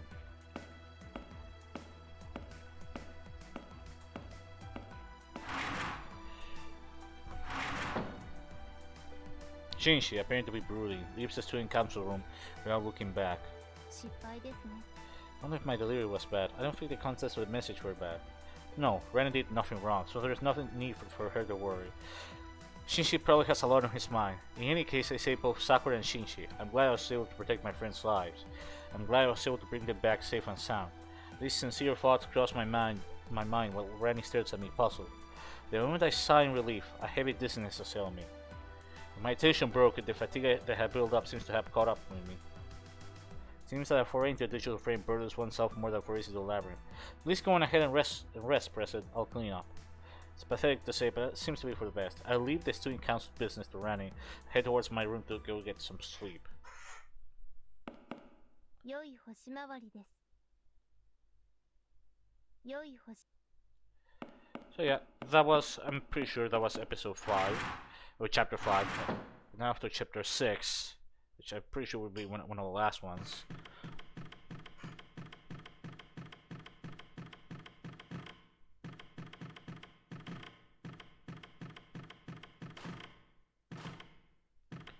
I think I'm gonna use the white gloves after this.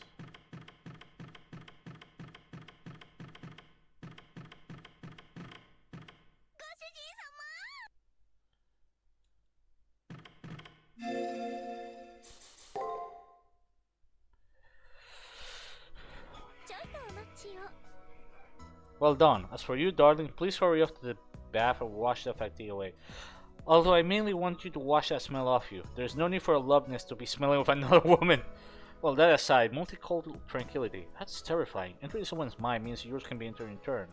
You can spiritualize a sleeping person's soul and invite them inside yourself. Now that makes for an inescapable underworld. Interesting. Like jumping into a jar into another world. That woman is more a sage than a saint, like an immortal delivered from her coil. I speak with castaway thoughts on our dive into Cyberframe. I certainly never expected to have an experience like that.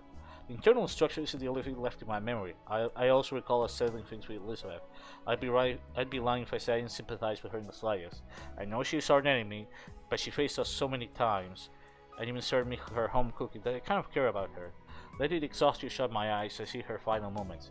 Her furious expression the moment she was trapped stays on the back of my eyelids. Dear. Caster pokes her face into my field of view, which has been pointing towards the ground. Oh yeah, oh yeah. Honestly, I try to pitch myself awake when I see you concerned over another woman when I'm right there. But I like that about you, darling.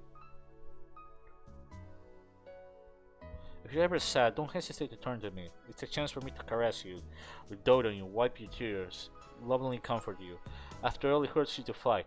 Despite that, I believe you've become much stronger. Pastor, you're going good wife mode on me today. All that kindness seems to have settled me down.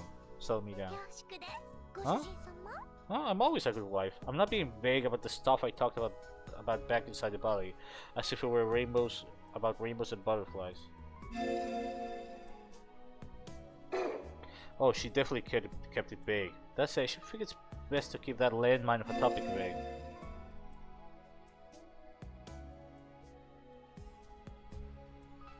Oh, she really did bring 5 dynasties? Or she fucked I guess she slept a lot. I don't know. I purposely keep my equip to myself and gently shut my eyes again. It's probably not that, it's probably something else. I'm just joking. We'll be fine. Exhausted, I rapidly fall asleep. Suddenly I thought about the near side of the moon, so far away. I may only be met with another farewell. Nevertheless, I have a strong desire to travel towards this future that I still can't determine. I'll travel together with the servant who walks with me. I'm surprised. Catherine isn't as horny now. She's actually really. 404光年ロジックスルームーンセル中枢アンジェリカ刑事まで Angelica Cage. 残り1ブロック 444. 中枢到達の事実まであと少し外の領域を全て侵食したところで意味はないムーセルは光を利用した記録装置人間たちの消費文明とは異なる文明が作り上げた物質に頼らない演算概念本来ここに時間経過に基づいた観測概念はない過去も現在も未来も並列に処理されるセラフも聖杯戦争も人間をより正しく記録するため中枢が作り上げた仮想空間に過ぎない月の裏側を支配しても中枢がある限り大原則は変えられない中枢にたどり着かないと世界の壁を破って世界の定図を壊して全てを敵に回せないと私の願いは叶わないそうしないともう救えない Kez saves him. She wants to save us? しかしそれは不合理しかしそれは不可逆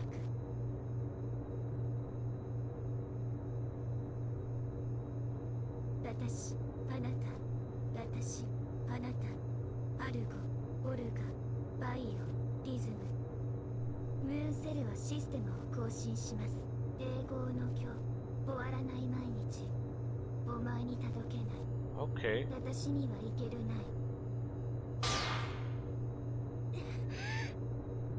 消されるものですかもう捨てられないこの私だけはもうたとえ私の心が消えてもこの体だけは絶対に消されない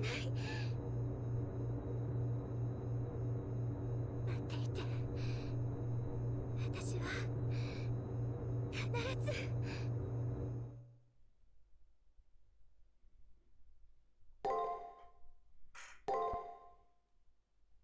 Okay, we're off to chapter 6.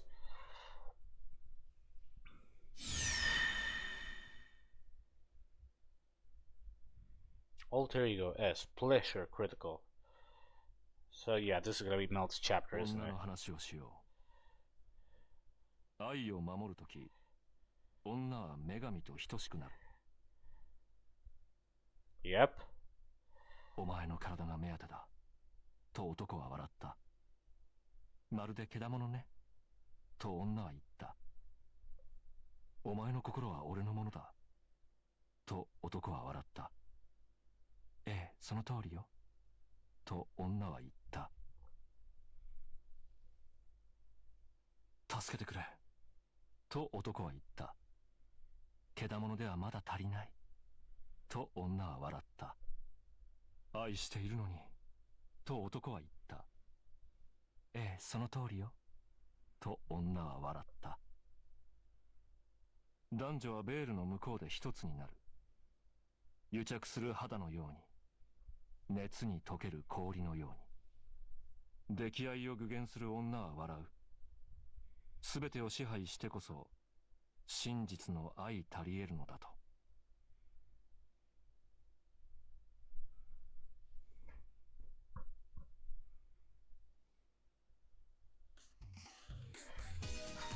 Elizabeth is definitely out of the picture now. The only enemies we have left are Mad Lilith and BB. It's do or die for both us and BB. This will now probably turn into a battle neither of us can sleep up on. First, we need to defeat the Mad Lilith. Rina and the others should be cooking up a plan. Let's focus up and head to the student council room.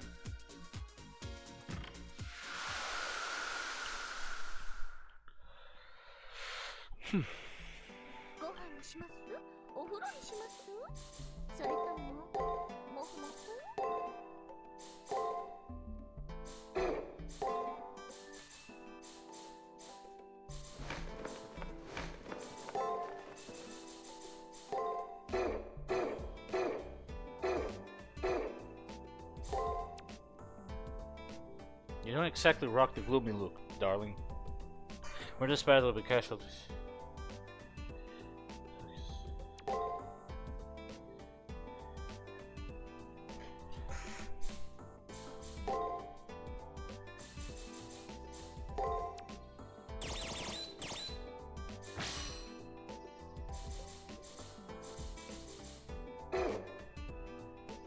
My god, that is so risky.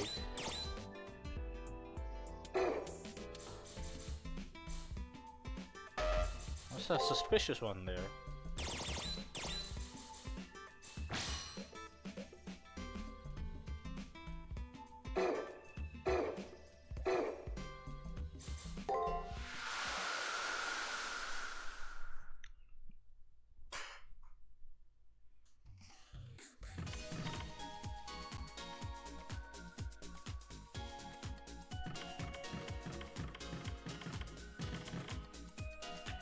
My baby so wear a snow white dress. I walked out the red carpet. After all, it will of course be. What? No better disapses it.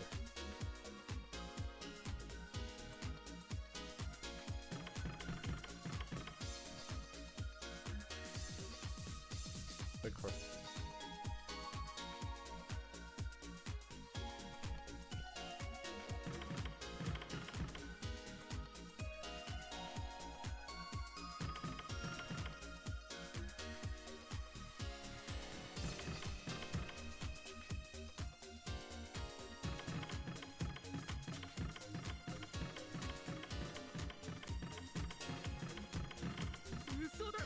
Miss Kiara is dead? You're joking. BBC unlocks with the poster, she won't kill her. Shit, so that's how it is. If we all could.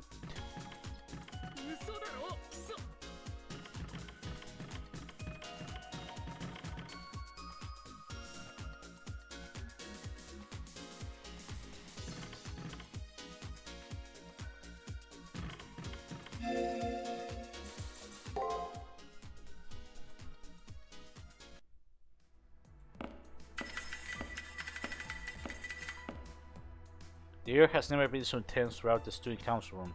Rin is scowling at the monitor, brow furrowed. Ren is expressionless, as usual, but her lips are shut tighter than normal.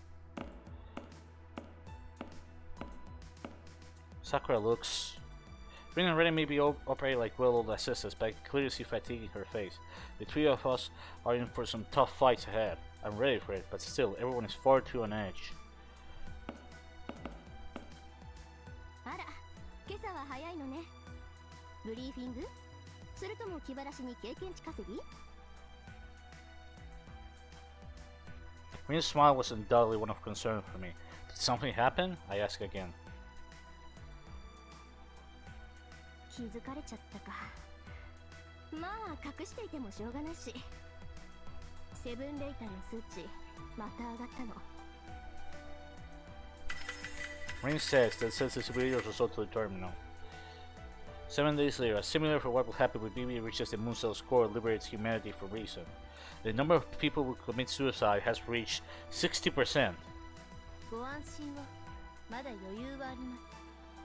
野生動物なら半数を切った時点で緩やかな滅亡に向かいますが、人間は高等生物です。文明レベルの維持は困難になりますが、まだ種の絶滅には至りません。Rennie explains it in such a way as to not cause worry, but it's hard to find any peace of mind. 60%. The producer says that for every 2 people, 1 will die. Take a step with your left foot or right foot. One of them means a neighbor loses her life. 人間そこまで命知らずにはなれないはずなんですけどね。黒桜恐るべし。でもこんなのはあくまで予想です。 BB を倒せば一人の被害も出ないんですから。そのシミュレーターに関してなのですが。待ってラニ、まだ確定したわけじゃないわ。今は黙っていて。そうですね。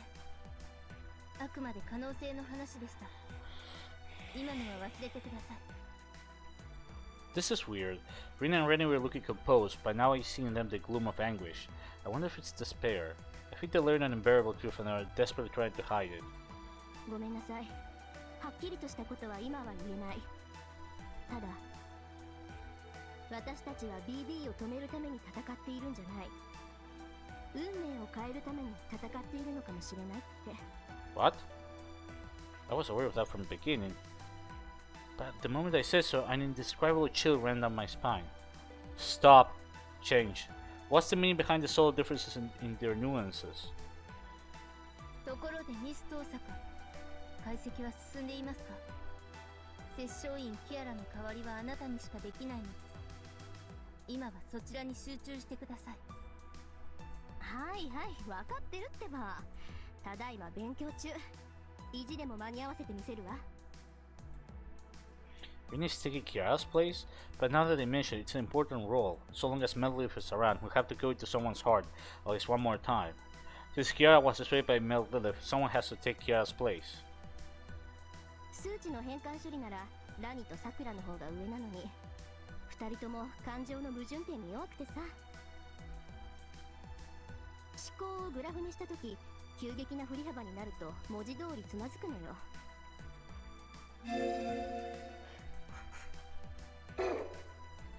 サクラなんて恋愛関係の項目になると顔真っ赤にしてフリーズしちゃうし。辞書を引く小 Oh, I get the feeling that romance is now gonna get way more important. 面目ないです。お役に立てなくてすみません。私、そのあたりのファジーさをスルッとクリアできるみたい。なんで、今のところは私が最有力候補ってわけ。ただでさえ刑事上形態に半分突っ込んでいる疑似量子をさらに量子的なものに変換して心の中に送り出す術式。これをマスターすればいつぞやの心の中を覗かれた仕返しも夢じゃないわ。 Oh no. なんとかものにするから期待して待っててね。I just felt like chill, but I will say, just imagine it. Rin's wicked plot aside, it's promising to hear that our preparations to take on Melleaf are coming along. But if floors remain, the enemy is the most ruthless and powerful thus far, the alter ego of Melleaf. If BB is the threat of an unreal cataclysm, Melleaf is like the very real bloodlust of a drawn blade. There are no more games for this floor on. We have to face her with the best lineup we can muster. Keep racing forwards to the face of death, and I wouldn't be surprised if now the game is gonna get really fucking dark. Oh, never mind. もしや頭痛でフリーズしそうです。 Don't tell me. Really, at this stage of the game? Oh, come on. Even BB must have gotten the memo by now. Never mind. I was like, oh, the game's gonna get real serious. Nope! BB channel, motherfuckers!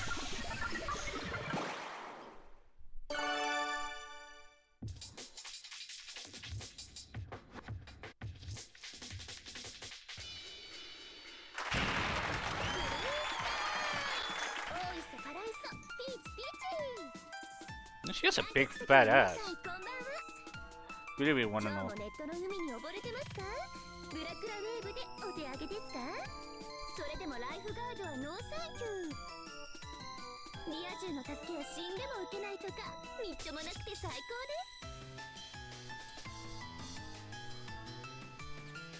です。How the fuck do you still have psychotic lines. It's just.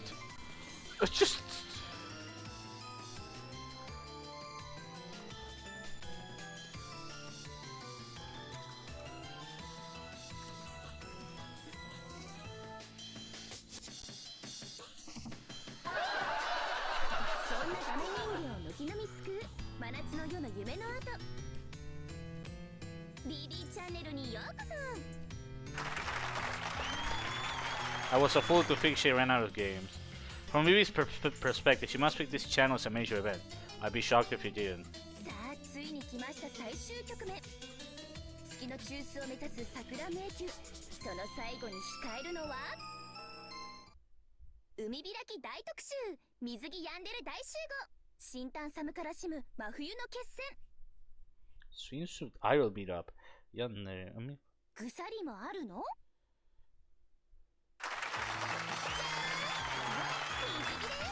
What? ここまで来た先輩のリビドーに敬意を表して張り切ってくれてやりますね。ほほう、なかなか面白そうなタイトル。呪っての血が騒ぐぜ。やべえ。ぐさりって何の擬音なのかしら。あたし縁がなくてわかんない。 We're in for a swimsuit program this time? It's also weird that missing some weird side plot of a wrestling program or a school festival pageant if this academy were fun. Suddenly my mind drifted towards thoughts of what attending a cool academy would be like. Does this work because BB looks so innocent? Wondering if school festival will cast Arena and the other sons doesn't sound half bad. Whatever, it's a hopeless fantasy. BB may be playing games here, but I can't afford to lose focus.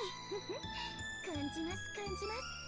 先輩の野獣のようなリビドーの高まりをご安心ください。そんな先輩のオーダーに応えるのが私 BB です。けど水着で聞いただけでこれだけの戦闘力を響かせるなんて、私たち画面越し録画越しですよ。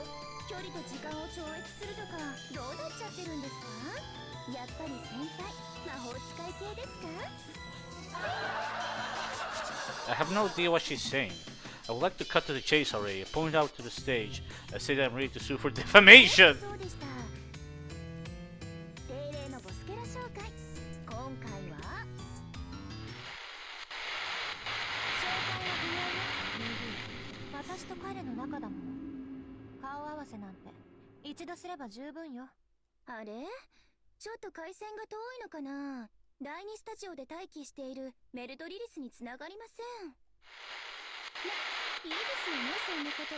あの子が言うことを聞かないのは。では気を取り直して。メルドリリスのエゴはズバリ快楽です。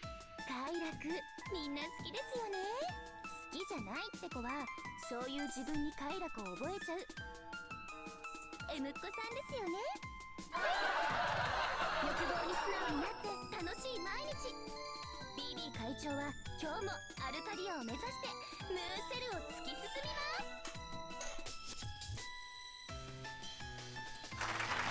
はい、応援は結構です。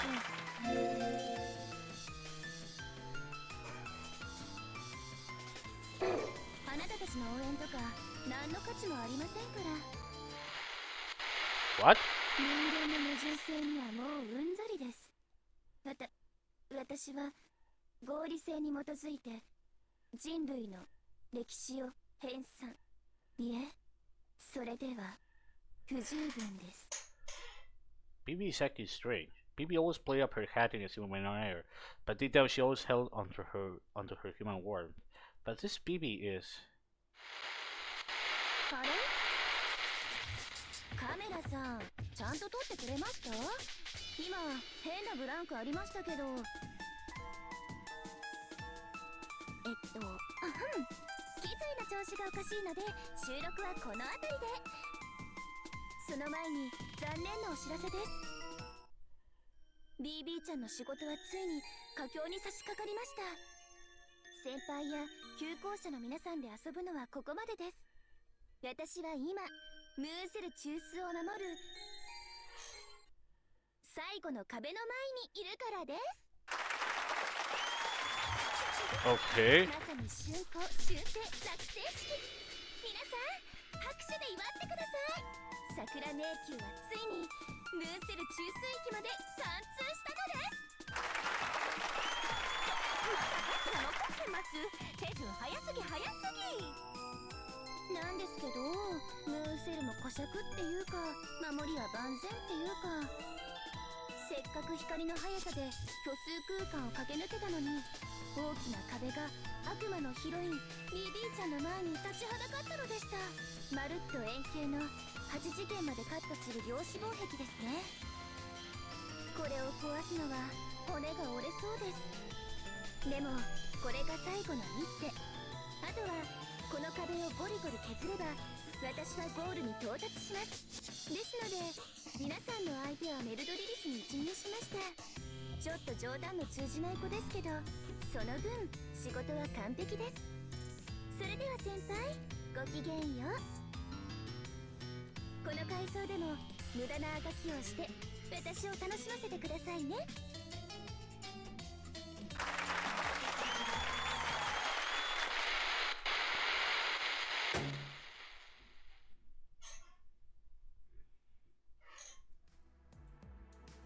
The signal jack ends and my radio side returns.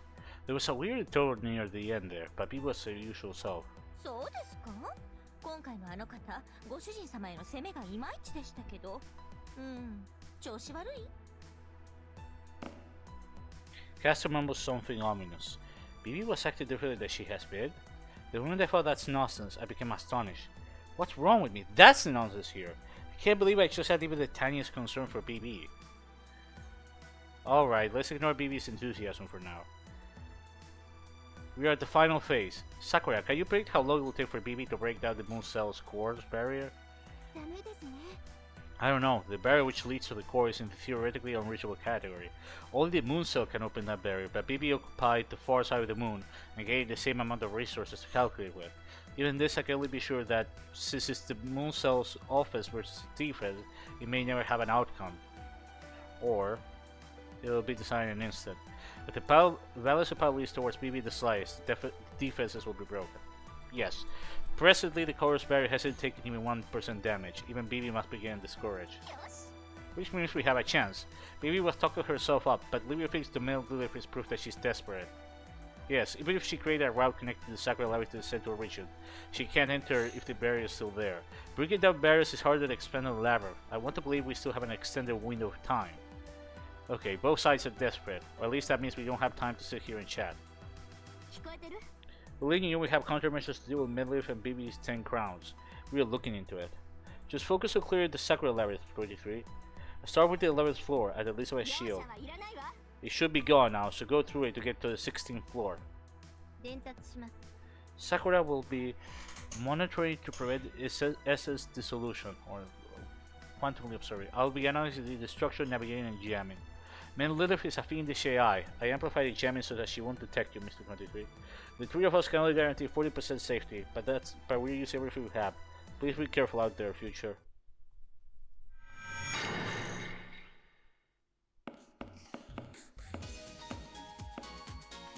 Something's wrong with BB?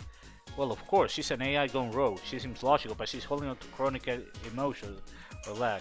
Things normal AIs would consider as fluctuate and cut out, she holds on to forever. From the start, something was wrong with her.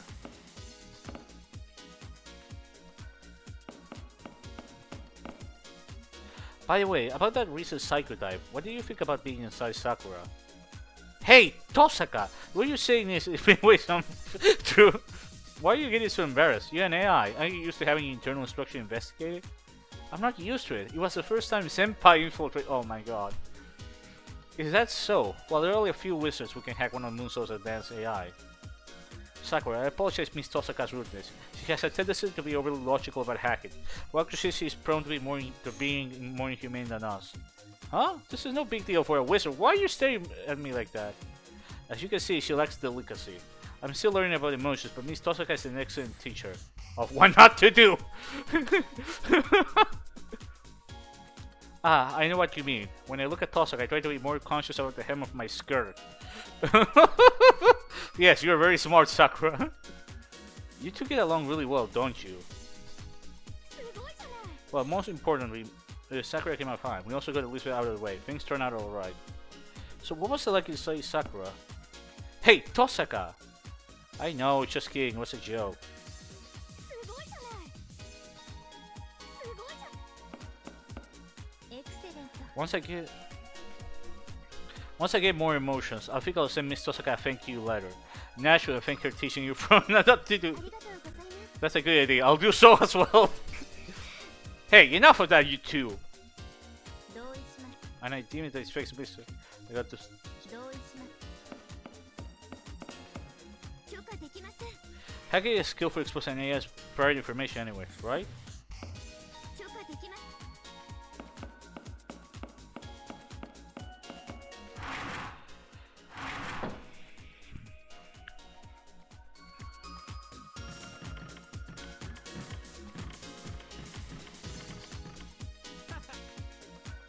Oh, time. Haha, master go. I know, no there was a use, but on top of betraying you, I practically got in your way. I'm the very definition of silly clown. Enough! Please stop treating me like an ally. Sympathy is only going to make me more miserable, mainly with you. Every one of you is looking down on me. 何言ってんだよ何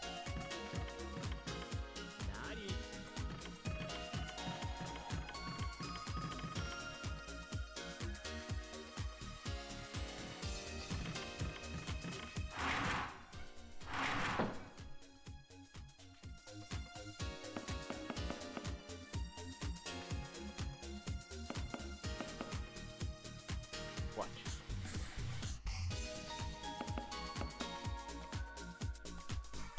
You know, that reminds me, I should probably talk to Jinako.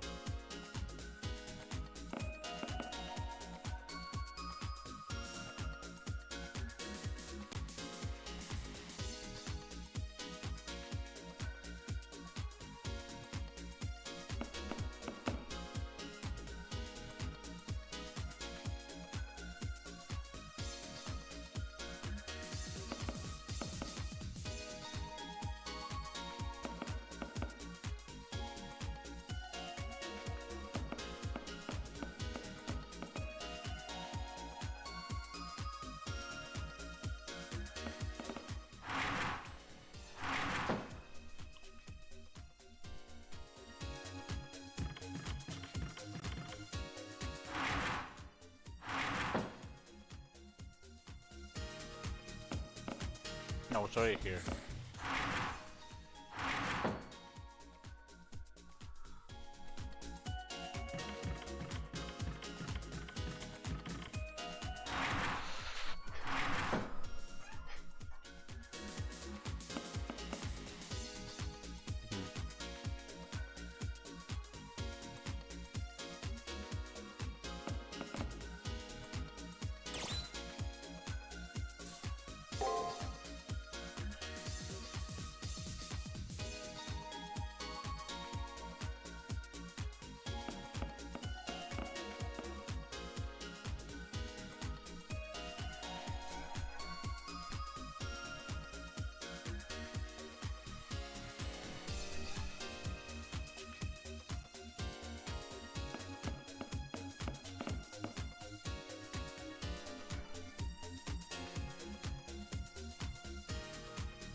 Oh shit! He said it! He said Yorokoi Shonen! He said it!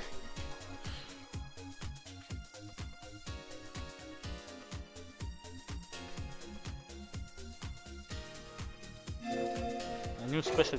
I get to say that Katami is a good moon. What new good could have done this to this priest? 期待に応える自信はある。まずはその目で確かめるといい。その後君に稲妻走る。贈り物を探しかね。 Men's knuckle.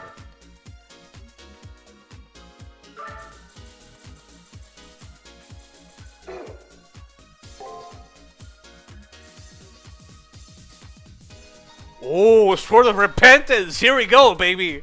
This is one of the best ones. Ah. Amazing.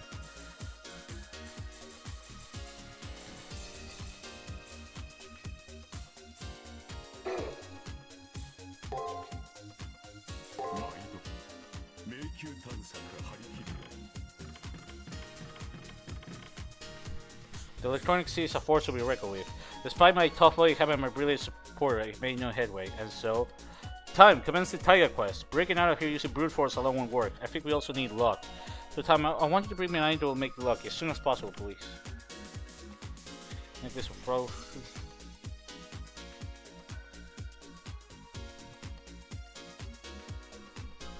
To beat your opponent and take it from them.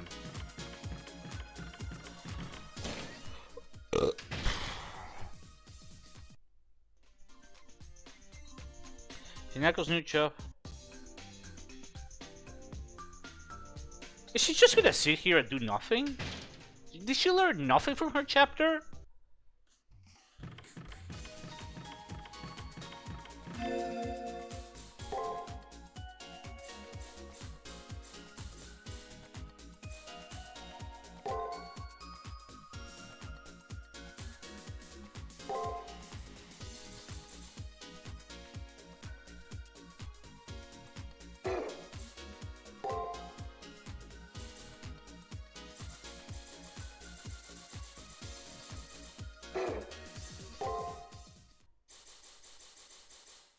清楚な雪の白か、妖艶な漆の黒か。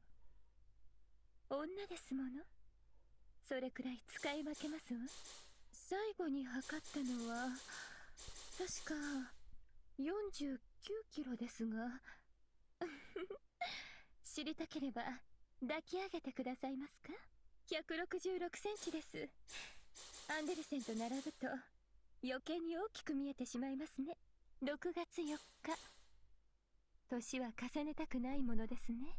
日本にある真言立川流の里です。今は何もありませんが、真言立川流継承者摂政院キアラと申します。What happened, you guys?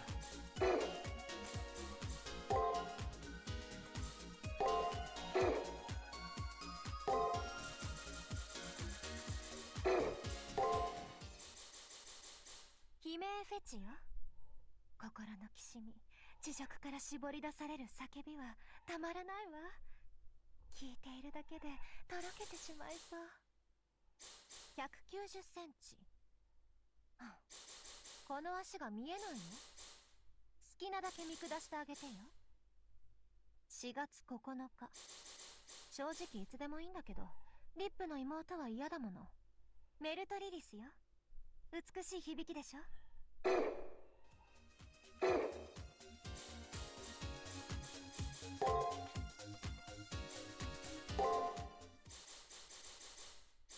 月10日です。今決めました。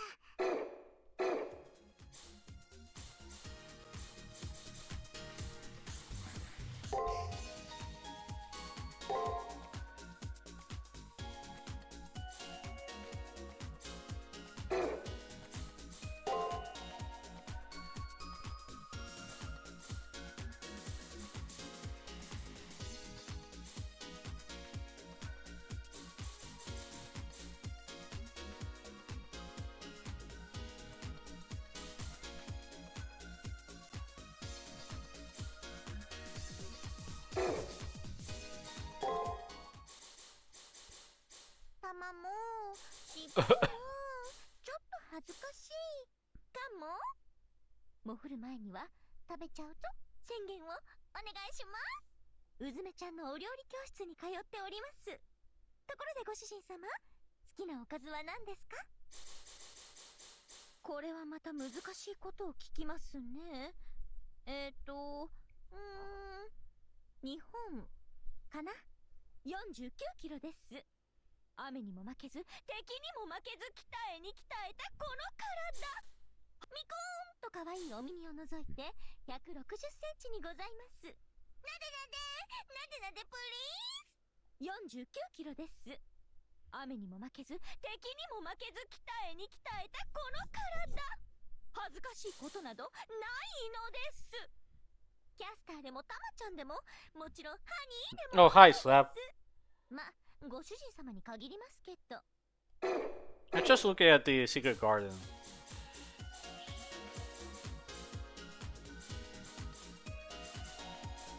Ugh.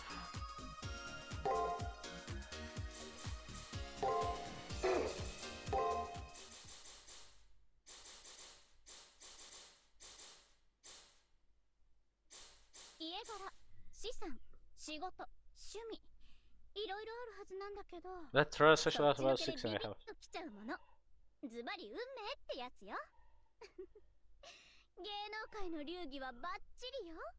ズバリトップアイドルはしましまよね。77、56、80。大きくするにはいろいろするんでしょ。私は来やすくないのよ。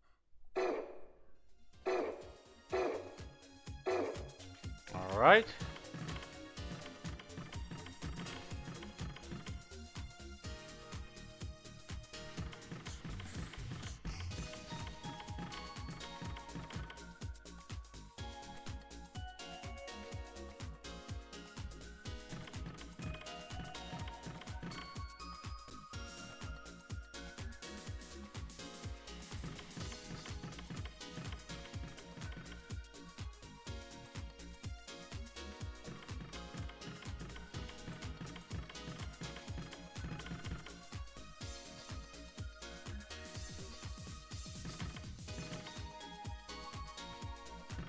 Obviously.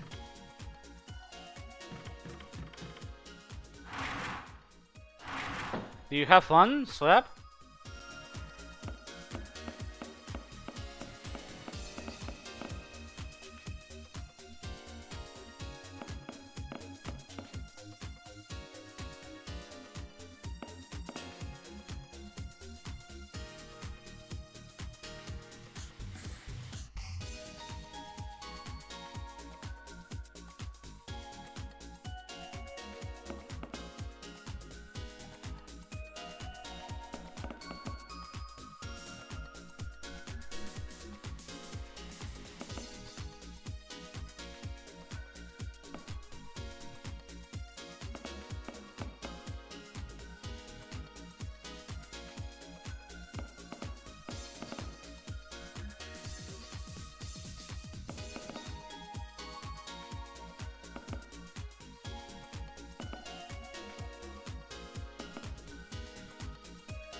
I think I'm not sure if to get the Sword of Repentance. The Sword of Repentance is amazing.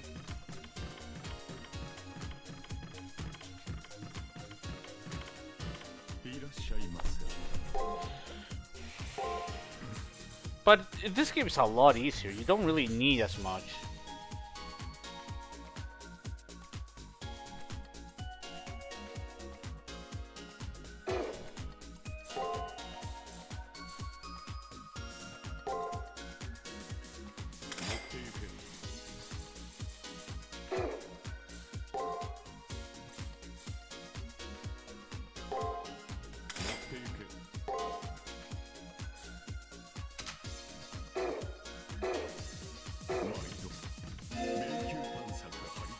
Okay, I'm gonna change clothes and then go. 二人の愛の巣ですね。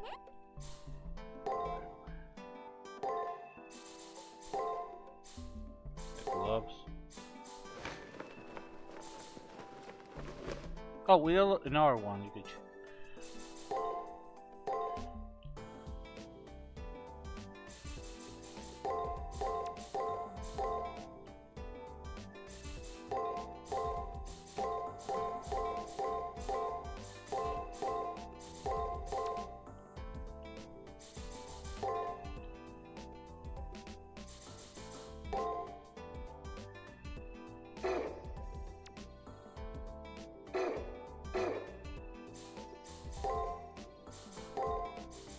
Give me a second, I'm gonna save.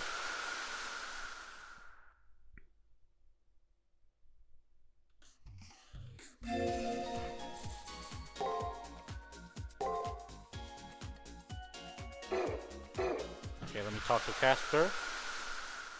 I'm gonna go to sleep soon anyways. I'm just gonna play. I'll probably do like the first floor or so. メルトリリス気安くご主人様を自分のもの扱いしたエゴですね。思い出すだけで尻尾が増えそうです。 Pressured by Castor, her tail puffs up. I immediately nod. Yep. Mainly, it's certainly the case that her obsession with me is abnormal, but more importantly, I'm. BB のことが気になるのですか？ Like Castor says, in all honesty, I've been worried about how BB was acting. She always has her usual enthusiasm. I can't knock her for anything there, but. ご主人様の心が海より深く空より広いことは存じております。ですが、敵にまで温情をかけるのはいかがなものかと。敵に情をかければ、その分自分の命が危うくなります。 That goes without saying. I realize that, but. まあ、こんなことを言ったって、ご主人様がひるむ人でないくらい分かっちゃいましたけど、どうぞお心のままに行動を。それを補佐するのがサーバントの務めですから。ですが、そのご主人様、敵に気をかけているお暇が終わりでしたら、少しくらいは私をねぎらってくれてもよろしいのでは？ Ah, looks like I want to make Castor feel very lonely. So let's spend this time for her benefit.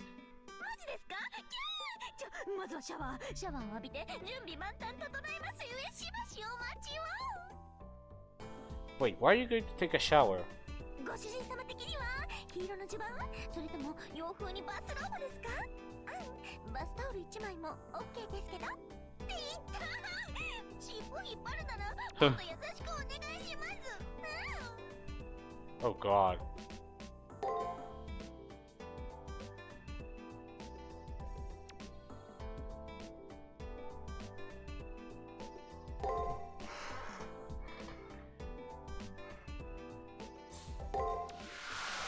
Okay, so we talk to her.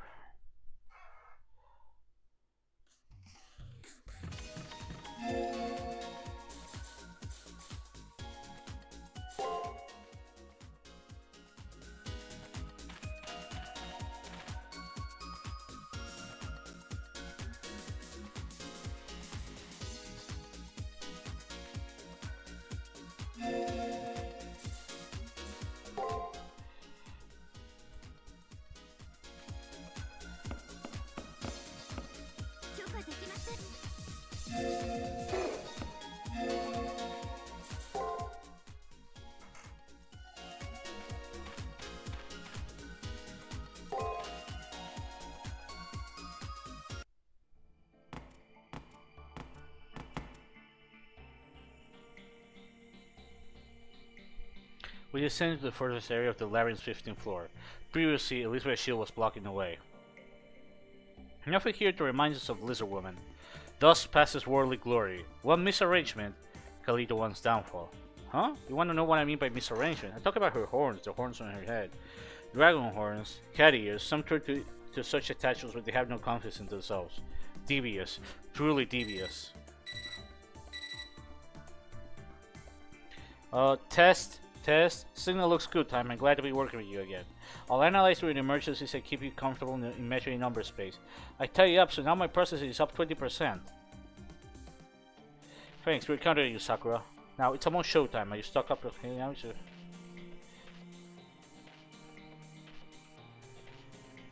True, what about me big damage, please?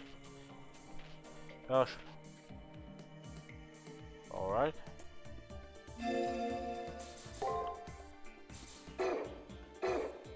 I think we have enough.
Silent Swan Lake, 16th floor. This is the final area. This labyrinth, created from melody as its core, connected to the Moonstill's core. This game's only great and prettier. Yeah, the areas do have to do with the sentinels.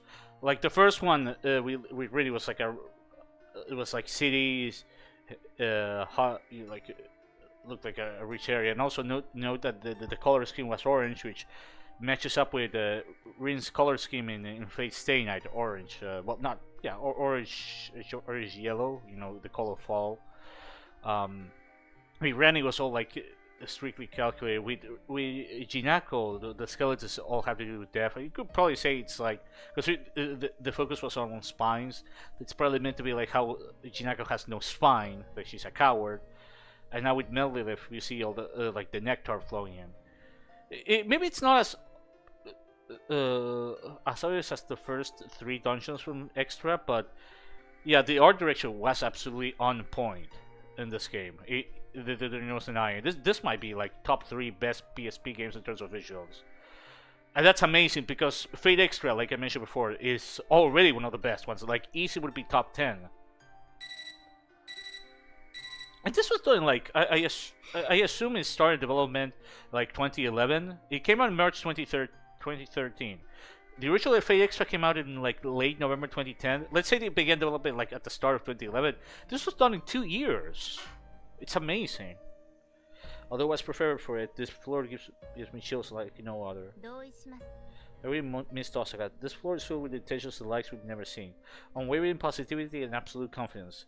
Strong emotions that within moral societies sometimes turn into heinous malice. These are the thoughts Melilith has. She's a different type of calamity compared to BB. Proceed with caution. Oh?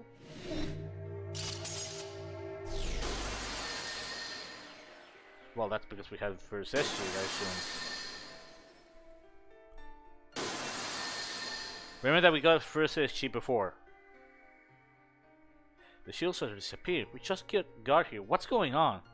Ah, that makes sense. You already obtained Melilith's first SG, 23. That's right. But, it was so nice along with crime ballet. But this makes exploring briefs. There are no signs of Melilith, so you can head straight to the next floor. どうして Huh? This can't. Why? Sakura, is something amiss? あの Just to be safe, I checked if Time's condition was normal, and then... Does he have some crazy status effect on him? No, nothing was wrong. It's just that the temperature is cold on this floor. So I tried to raise Time's body temperature a bit. It won't go up. Out of curiosity, I secretly administered a healing on you. The effect was negated. What? Wait, this naturally was a surprise, but was there anything else you wanted to point out at us? 報告します。 Just informing my conclusions. Healing items cannot be used on this floor. It was all meaningless. I see. Oh, that's bullshit. Let me ask this. Did you go back to heal? I didn't go back. よし。 Oh, good. I won't be losing any mental stability. I was about to shoot her. So would have kept me up now if you had wasted your money by my guns. Nice decision. Wait, does this mean you ignore my advice? Huh? I'm starting to get irritated. Hey, wait, I had items! I know who wants to be angry. It would be nice if future time was treated with a little more respect. Bro, Lord was 60. I completely. お進みください。マスター。邪魔者は一切焼き払いましょう。なんて。 Ah, that seems to be an emulation error. What a shame. Because they look gorgeous.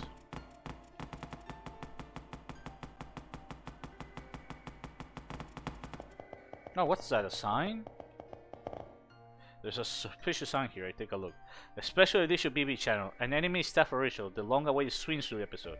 Showing ends when 16th floor is cleared. It says. Okay.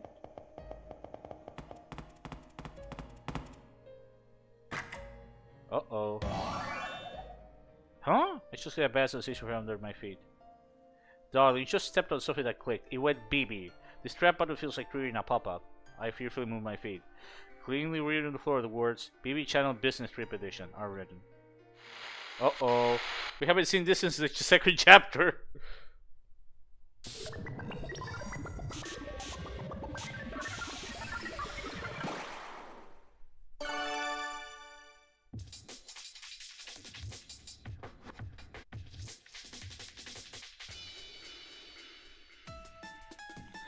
BB channel. Oh, there's no voice acting here? Everyone, did you know? The crime rate is actually at 150%. The Sakura Labyrinth is the Johannesburg of the moon? A secret flower garden no one can be told about. A forbidden area kept secret for normal people. Jesus. Tonight our viewers will receive a special sneak peek of it. Or rather, Senpai was ignoring me with a peaceful expression. We'll get a sneak peek. Sakura breaking news. Following him around the clock, the charismatic stalker No Good Kohai is secret revealed. What? Hey, master over there riding his servant with no helmet. Please stop! Mini-skirt police woman BB-chan coming through. What the fuck? Alright, hands up and listen well. Are you ready to call your lawyer? Now turn to the viewers and let's get shamefully apology time started. I'll put you to a voice changer, of course.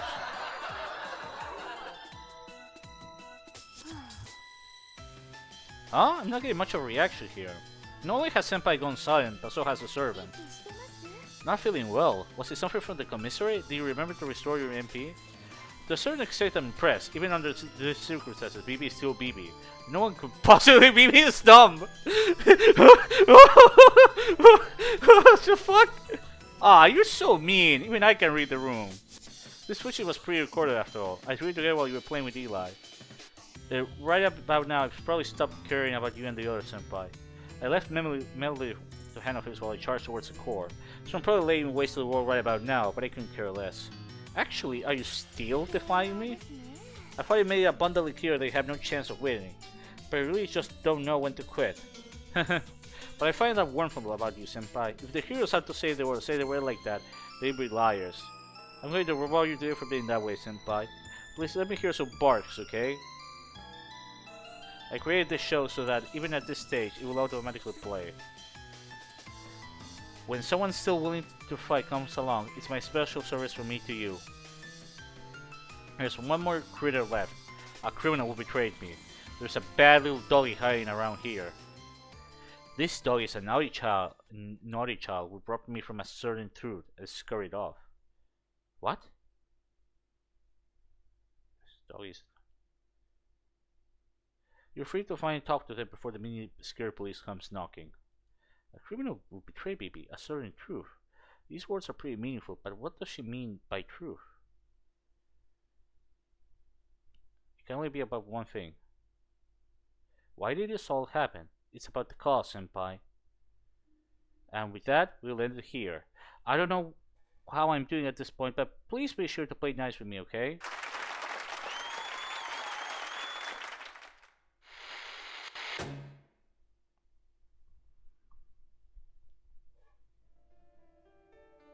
Looks like I recorded finished. Seems like the contest had nothing to do with Melody. What's this reading we're getting? There are signs from a living creature very near. Means the trader BB talked about. I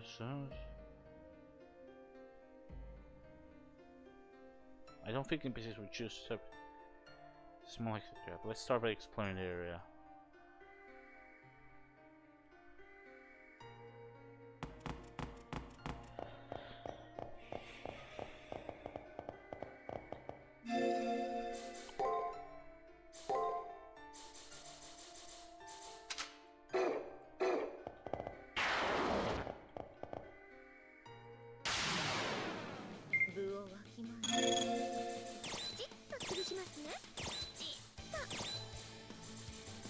Oh, none of them work?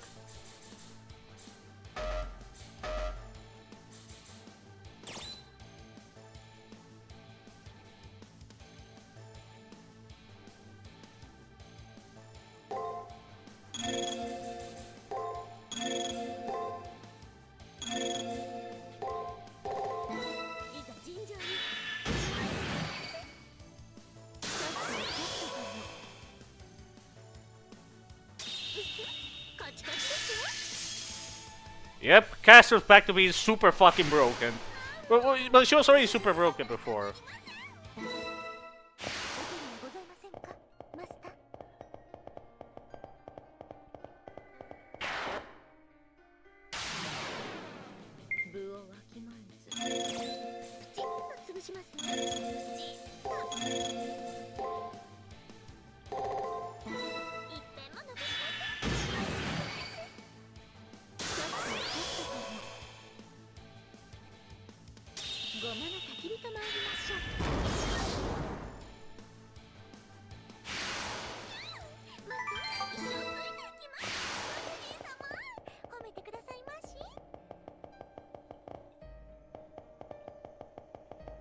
Oh yeah, once I get to the next floor or something, the next save point, I think I'm gonna quit. I'm feeling kind of tired right now.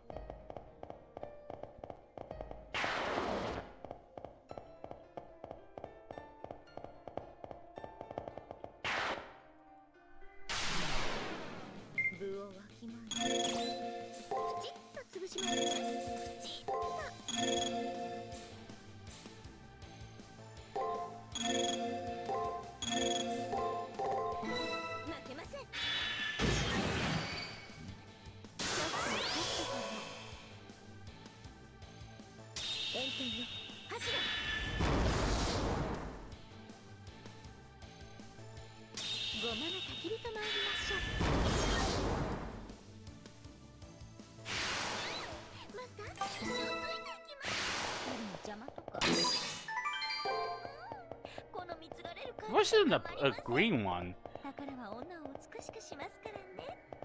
Should it be orange? Or whatever.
What's that?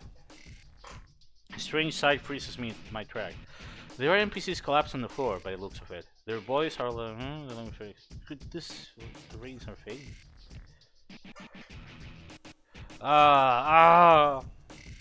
One of these NPCs is still conscious. I run up and reach out to help me stand. Damn! Hey, time! I stop reaching after Caster reprimands me. He may be able to hear.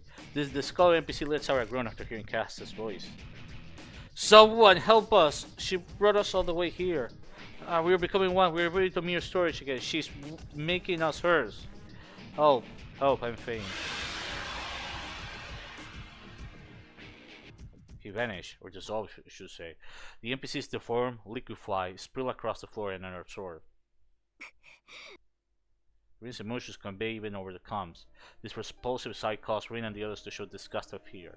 Was this similar to BB's black noise? It appears so. Shapeshift prey upon. This is basically BB absorbs the prey without disassembling them, then makes them serve as their personal memory. As long as we defeat BB, it's possible that we can rescue servants and NPCs she preyed on. However, this was a simulation. The NPCs were entirely dissolved by a morphine program, which means they were fused to the labyrinth floor while still alive. At that point, they had neither a self nor limbs. They were just pure memory. It seems so. As a rule, NPCs are dismantled after the Holy Grail War ends, similar to a religious cycle of death and rebirth. Both old and new NPCs are created by the Moon Cell and a lot of faculties to calculate with. Even if terminated, they are given a new role. However, this doesn't follow that framework. Data liquefied absorbed through this phenomenon can never be changed again. They are now the labyrinth floor, having been assimilated into and affixed to it. Regardless if they exist acting as NPCs, until the sacred labyrinth collapses, they will never be able to have an end. I sensed anger in Rennie's voice. Since Rin and I are human, our values aren't solely rooted in the world of information. We are also endowed with values rooted in the real world. However, Rennie is a homunculus. Since she's an artificial life form, she can probably get a real sense of how inhumane this phenomenon was from a machine's point of view. A virus that assaulted humans, not intentionally lying for himself. This is, yes, it was. If you all weren't here, I would turn into that. The virus Sakura was afflicted was one that could transfer her into melody. This steals levels. This smell level is poison. Flower's nectar, which only drains her food, but melts down their identity. We finally had traders to help us, but Melody found them and took them out handily. No, please wait. I'll take some as a sample. You need to come up with a way to counter it. Okay, we'll grab the data. It's dangerous, so don't touch it, Rick.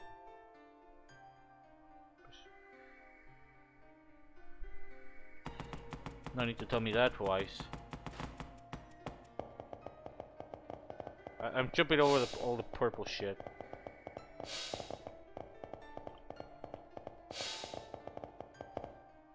What?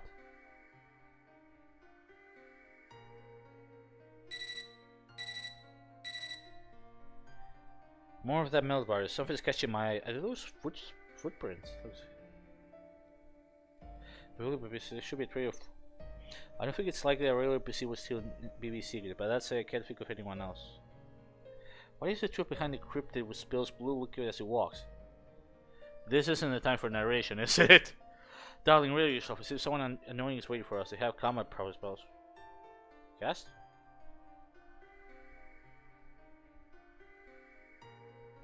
Is it Anderson? What? Oh yeah, it's true. That was when we took advantage of a smoke screen someone put up and got away from Emily who was after us. Well, in that smoke, and now I have a traitor. Oh, it's gotta be Robin Hood. It's gotta be Robin Hood. You don't know for sure.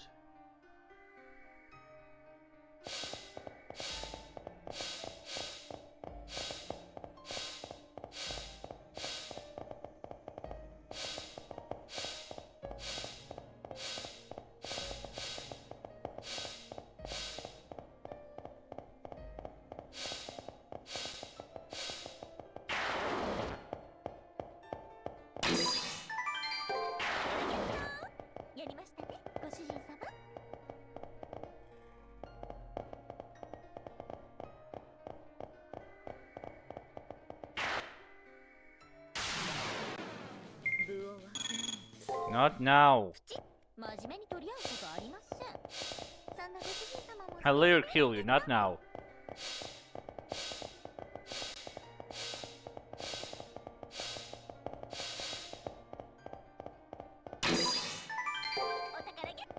Good.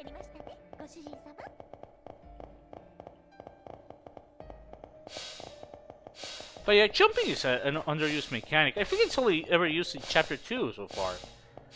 What was the point of adding jumping if it was only going to be used once?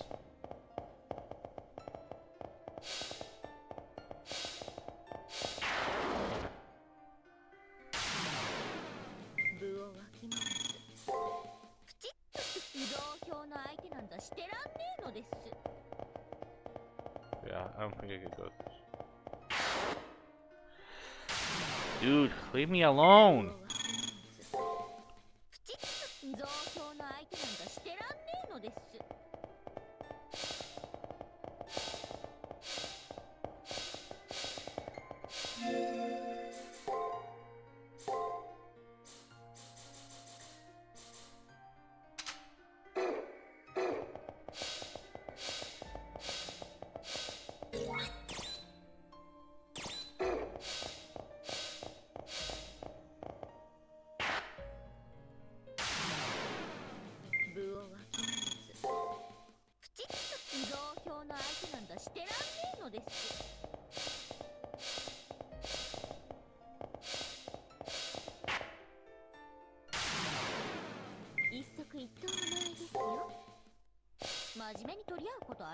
Get the fuck away!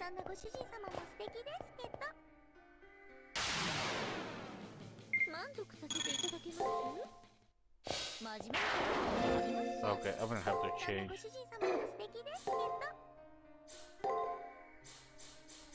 Fuck is.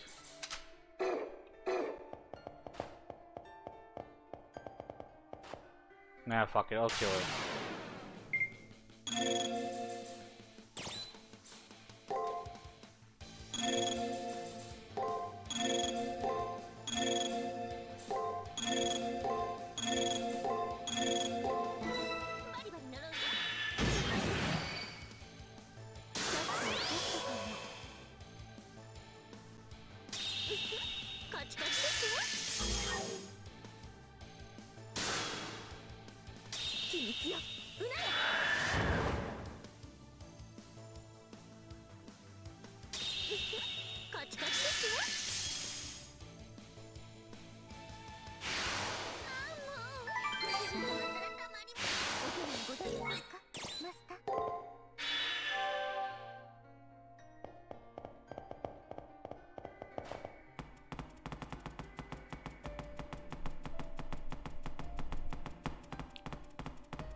Yep. Robin. よう、期待外れのお二人さん。どうだ、少しはマシになったかい？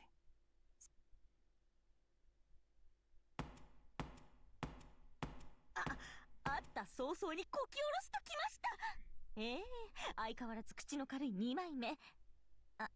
あちゃさん、あなた体の方は相変わらずじゃないっていうか、ぶっちゃけやばくありません？だから待たせすぎだっつーの。あれから何時間経ったと思ってんだ。もう少し要領よくできないもんかね。まあ同時こいた俺も悪いんだが。おい、受け取りな。Oops. Hold on. Obtain BB's confidential data. Green Archer. He's mostly covered in noise, yet he throws an iron folder over to me. I grab it and find it to be heavy. Is this some sort of illegal data? それすぐにこっちに送って。 BB の詳細データよ、それ。解析すればあのスキルの対抗策 BB のチート技術も真似できるかも。 Why does Archer have something so important? Wasn't he one of BB's subordinates? もちろん配下ですよ、そりゃ。でもまあ、何？雇い主の詳細データを渡してはいけないなんて契約はなかったからね。Robin being a badass. 調べてみたわけ。生前の癖ってのは抜けないもんだ。我ながらピーピングだけは褒められた趣味じゃないよな。元値はただなんで格安で譲ってやるよ。お題はそうだな。この聖杯戦争を台無しにしたやつの命でいい。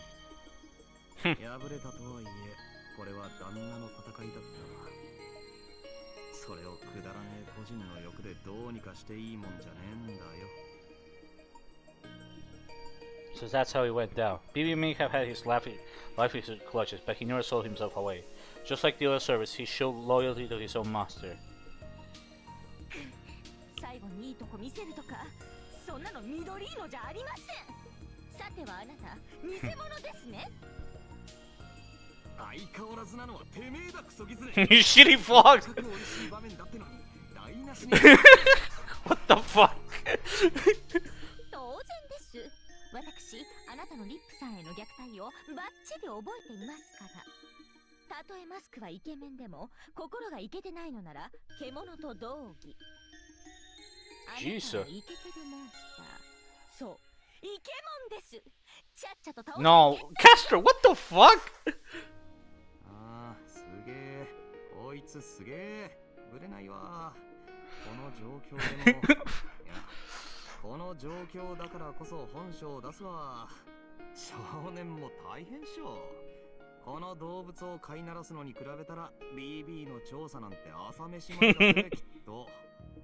He has a point. He has a fucking point. The exchange is balances between each servant. I feel relieved at the appearance of this unexpected reinforcement. The more allies we have, the better. If he comes over to our side, our situation will turn much more prompt. He's gonna die. さてと。じゃあまあ、話すことは話したし、殺し合いでも始めますか。What? What did he say? 驚くようなことか？俺 BB のサーバント、オタク BB の敵対者。ごく自然な流れでしょ？目的が一致していても殺し合う。戦場じゃよくある話さ。ええ、そのつもりです。その体、もう持たないのでしょ？せめて盛大に見とって差し上げます。ああ、かかってきな。しかしなるほど。こりゃ確かに癖になる。サーバント同士の戦いは悪くない。誇りなんて余分なウェイトも今は微笑ましいもんだ。あんたらが間に合ってよかったぜ。つい眠りそうになるわ。片手からずるっといきそうになるわ。こっちはこっちで心配だったんでね。これでようやく派手にいけるってもんだ。 Alright, let's go.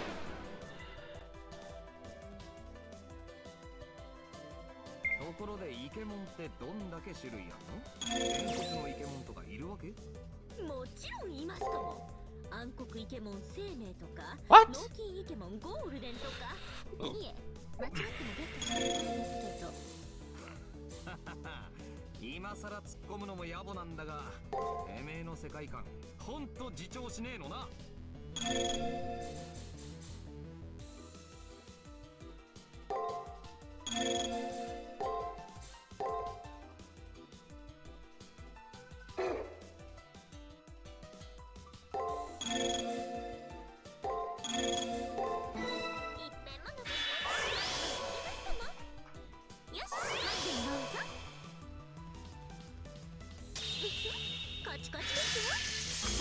だしね響に待っていただきますか。だしね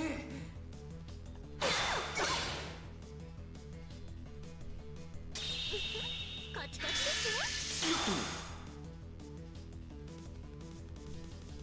秘密ようなやだしねおい、どうしたよそちら様。死にかけのサーバントに同情とかしてんのかい。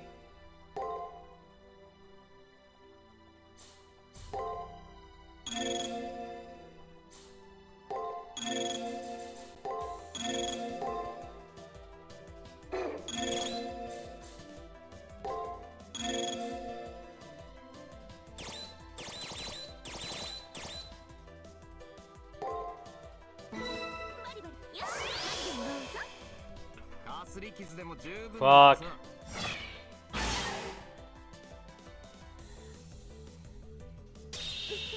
カチカチですよ。だしね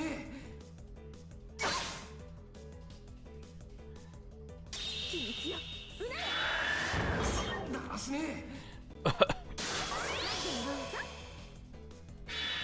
まだいけますかも。カチカチですよ。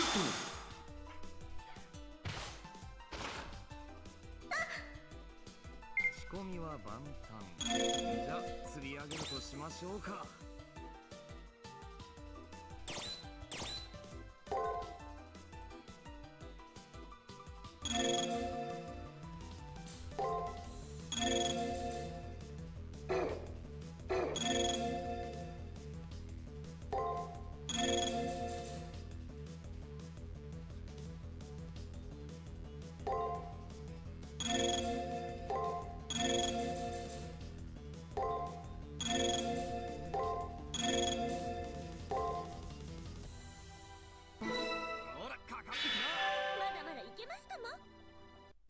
ここは我が神の水は潤い、実り豊かな中津国が打つ穂に水注ぎ、高間巡り、黄泉巡り、巡り巡りと水天日光、我が照らす豊足原水穂の国、八広の輪に輪をかけてこれぞ九重天照水天日光天照矢の四十四。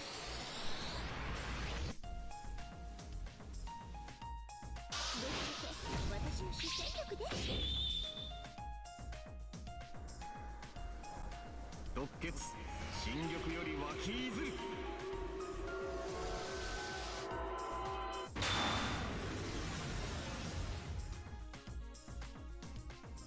氷剣よくださだしね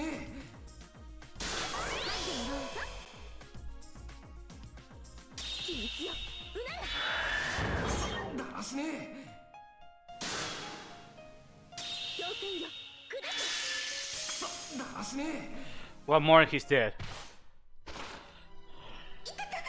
Ouch.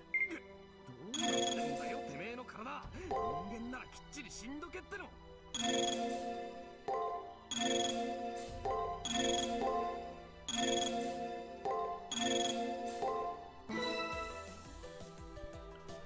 響に待っていただきますか。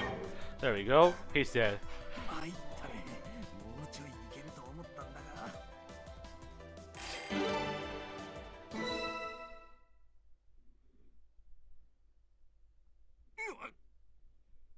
そこまで勝負ありです、アーチャー。 Archer falls to his knees. Caster's attack and the poison working through him from the inside causes his body to rapidly disintegrate. なんとか間に合ったか。あのままメルトリリスになるのだけは勘弁だったからな。たく、自決もできねえとは厄介な毒もあったもんだ。Oh, so that's why he went to fight us. So that's how he went down. Archer was infected with Mendel's virus. He refused to be assimilated to Mendel, but was unable to kill himself. So as a last resort, he chose to be defeated in battle. ほら、急いだらどうですか？最後に何かあるでしょ。人聞いて差し上げますから。惨めったらしく懇願なさいまし。それじゃあまあ、あとはよろしく。俺は先に抜けさせてもらうわ。できる範囲で納得のいく仕事をしてくれよ。Goodbye. Concise, unimportant words. Leaving only them behind, Archer disappears. 言われなくとも任されます。絶対に勝てとか言わないあたり、ほんとキザな方でした。I bow to Archer. The next floor is up ahead. We have to press on so that his wishes don't end up for naught.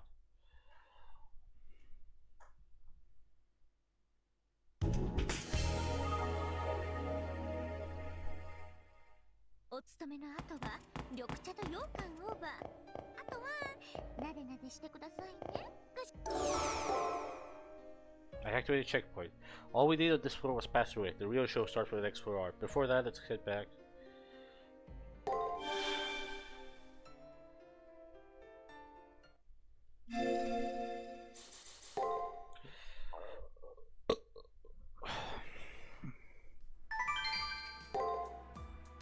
Welcome back. We are currently hyperspeed analyzing data you got from the Green Archer. This turned out to be an unexpected win, huh? We had pretty much given up on thinking we could get a hold of BB's data. That's right, thinking in terms of efficiency, we don't expect BB to make any more personal appearances in the labyrinth. Hey, take a look for us, Sakura. We were both the same model, so you should be able to tell what way BB's illegally modded, right? Oh yes, I'll lend a hand if I can be of use.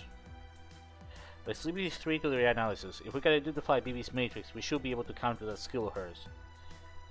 Oh yeah, if you're thinking about the simple matrix, they should already be registered with you by now. Give it a good look over. And that's that. Cast also some... so...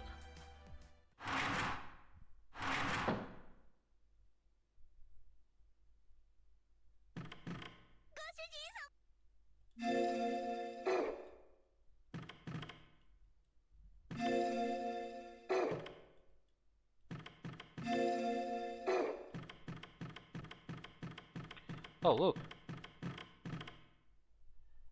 Shinji.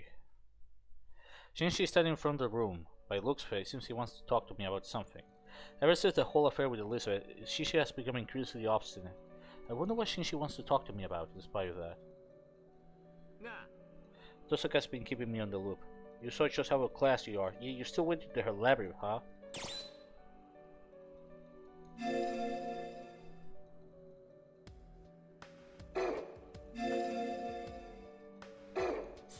Ooh. Sakura. By her, I mean her, man Lilith. The great lady made a complete fool out of me. Not only did she treat me like a worm, she even went and nanosized me. If you had left me there, I'd be liquid nutrients for that AI, Sakura, right about now. Thinking about it makes me shudder. So how did it go? You entered her labyrinth, so you fought her, right? Show me your battle logs. She asked me for... oh yeah, he doesn't know about Lilith's fighting style, her invisibility skill. We haven't a single grain of obligation to tell you anything, but how you follow us around is so annoying. Go ahead, darling. Orchard by Caster, share my impressions of the time we were assaulted.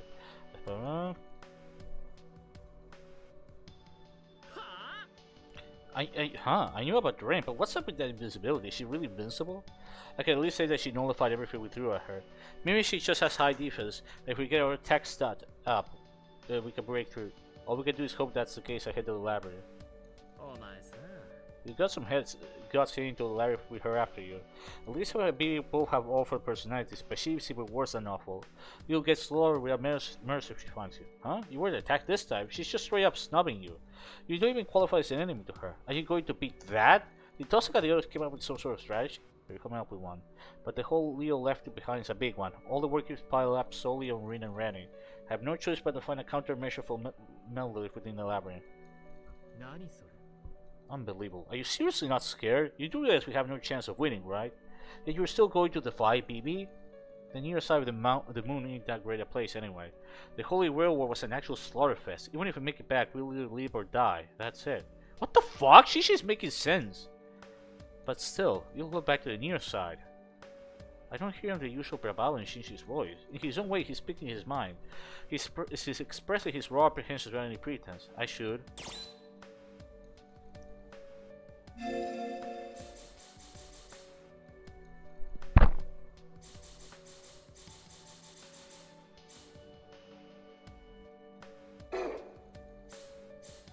I still have to stop BB. I still have to get back. Still have to stop BB. That stuff about the end of humanity, it's a lot of bull. She's totally just talking it up. BB fundamentally the same as Sakura, right? So it's fine. No way she's capable of doing something that heinous. Looks like my answer didn't get through to Shinji. No matter what I say, there are no words that will make Shinji feel better. That's something every person left in this old school building has in common, not just Shinji. Most likely, Rin, Rani, Jinako, everyone is worried. The ones remaining are those who stifle such thoughts and struggle on, and those who can no longer struggle on. Anyway, that's all I wanted to talk about. I want nothing to do with all this pointless flannery about you're all doing. I just got, you know, a bone to pick with her.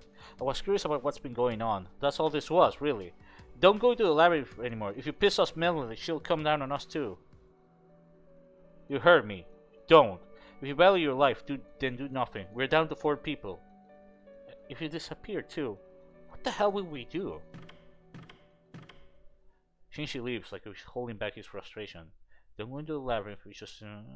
that's what BB kept warning us. It's absurd to mention, but maybe if we did as she said, our situation would have changed and no one would have disappeared. It would have been like sleeping in the cradle. We wouldn't have known about the outside world's destruction. Maybe we would accept as much as we wanted with this sunset school forever.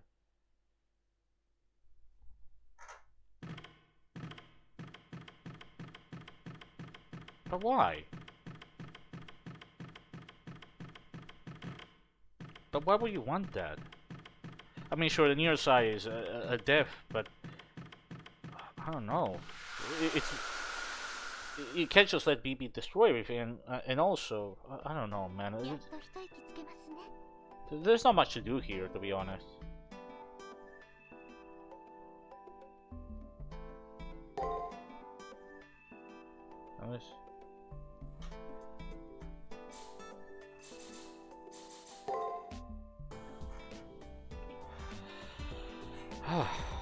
Oh, Cass was sleeping for once.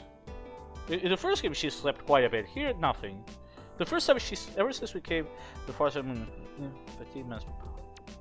I'll hit the hay early today too. We'll be tackling Melody again tomorrow.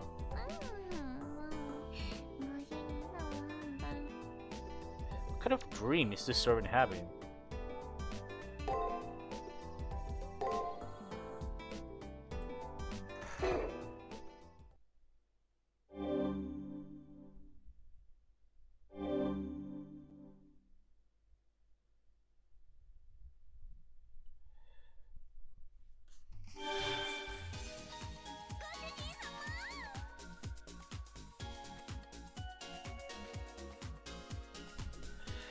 Alright, I'm gonna leave now.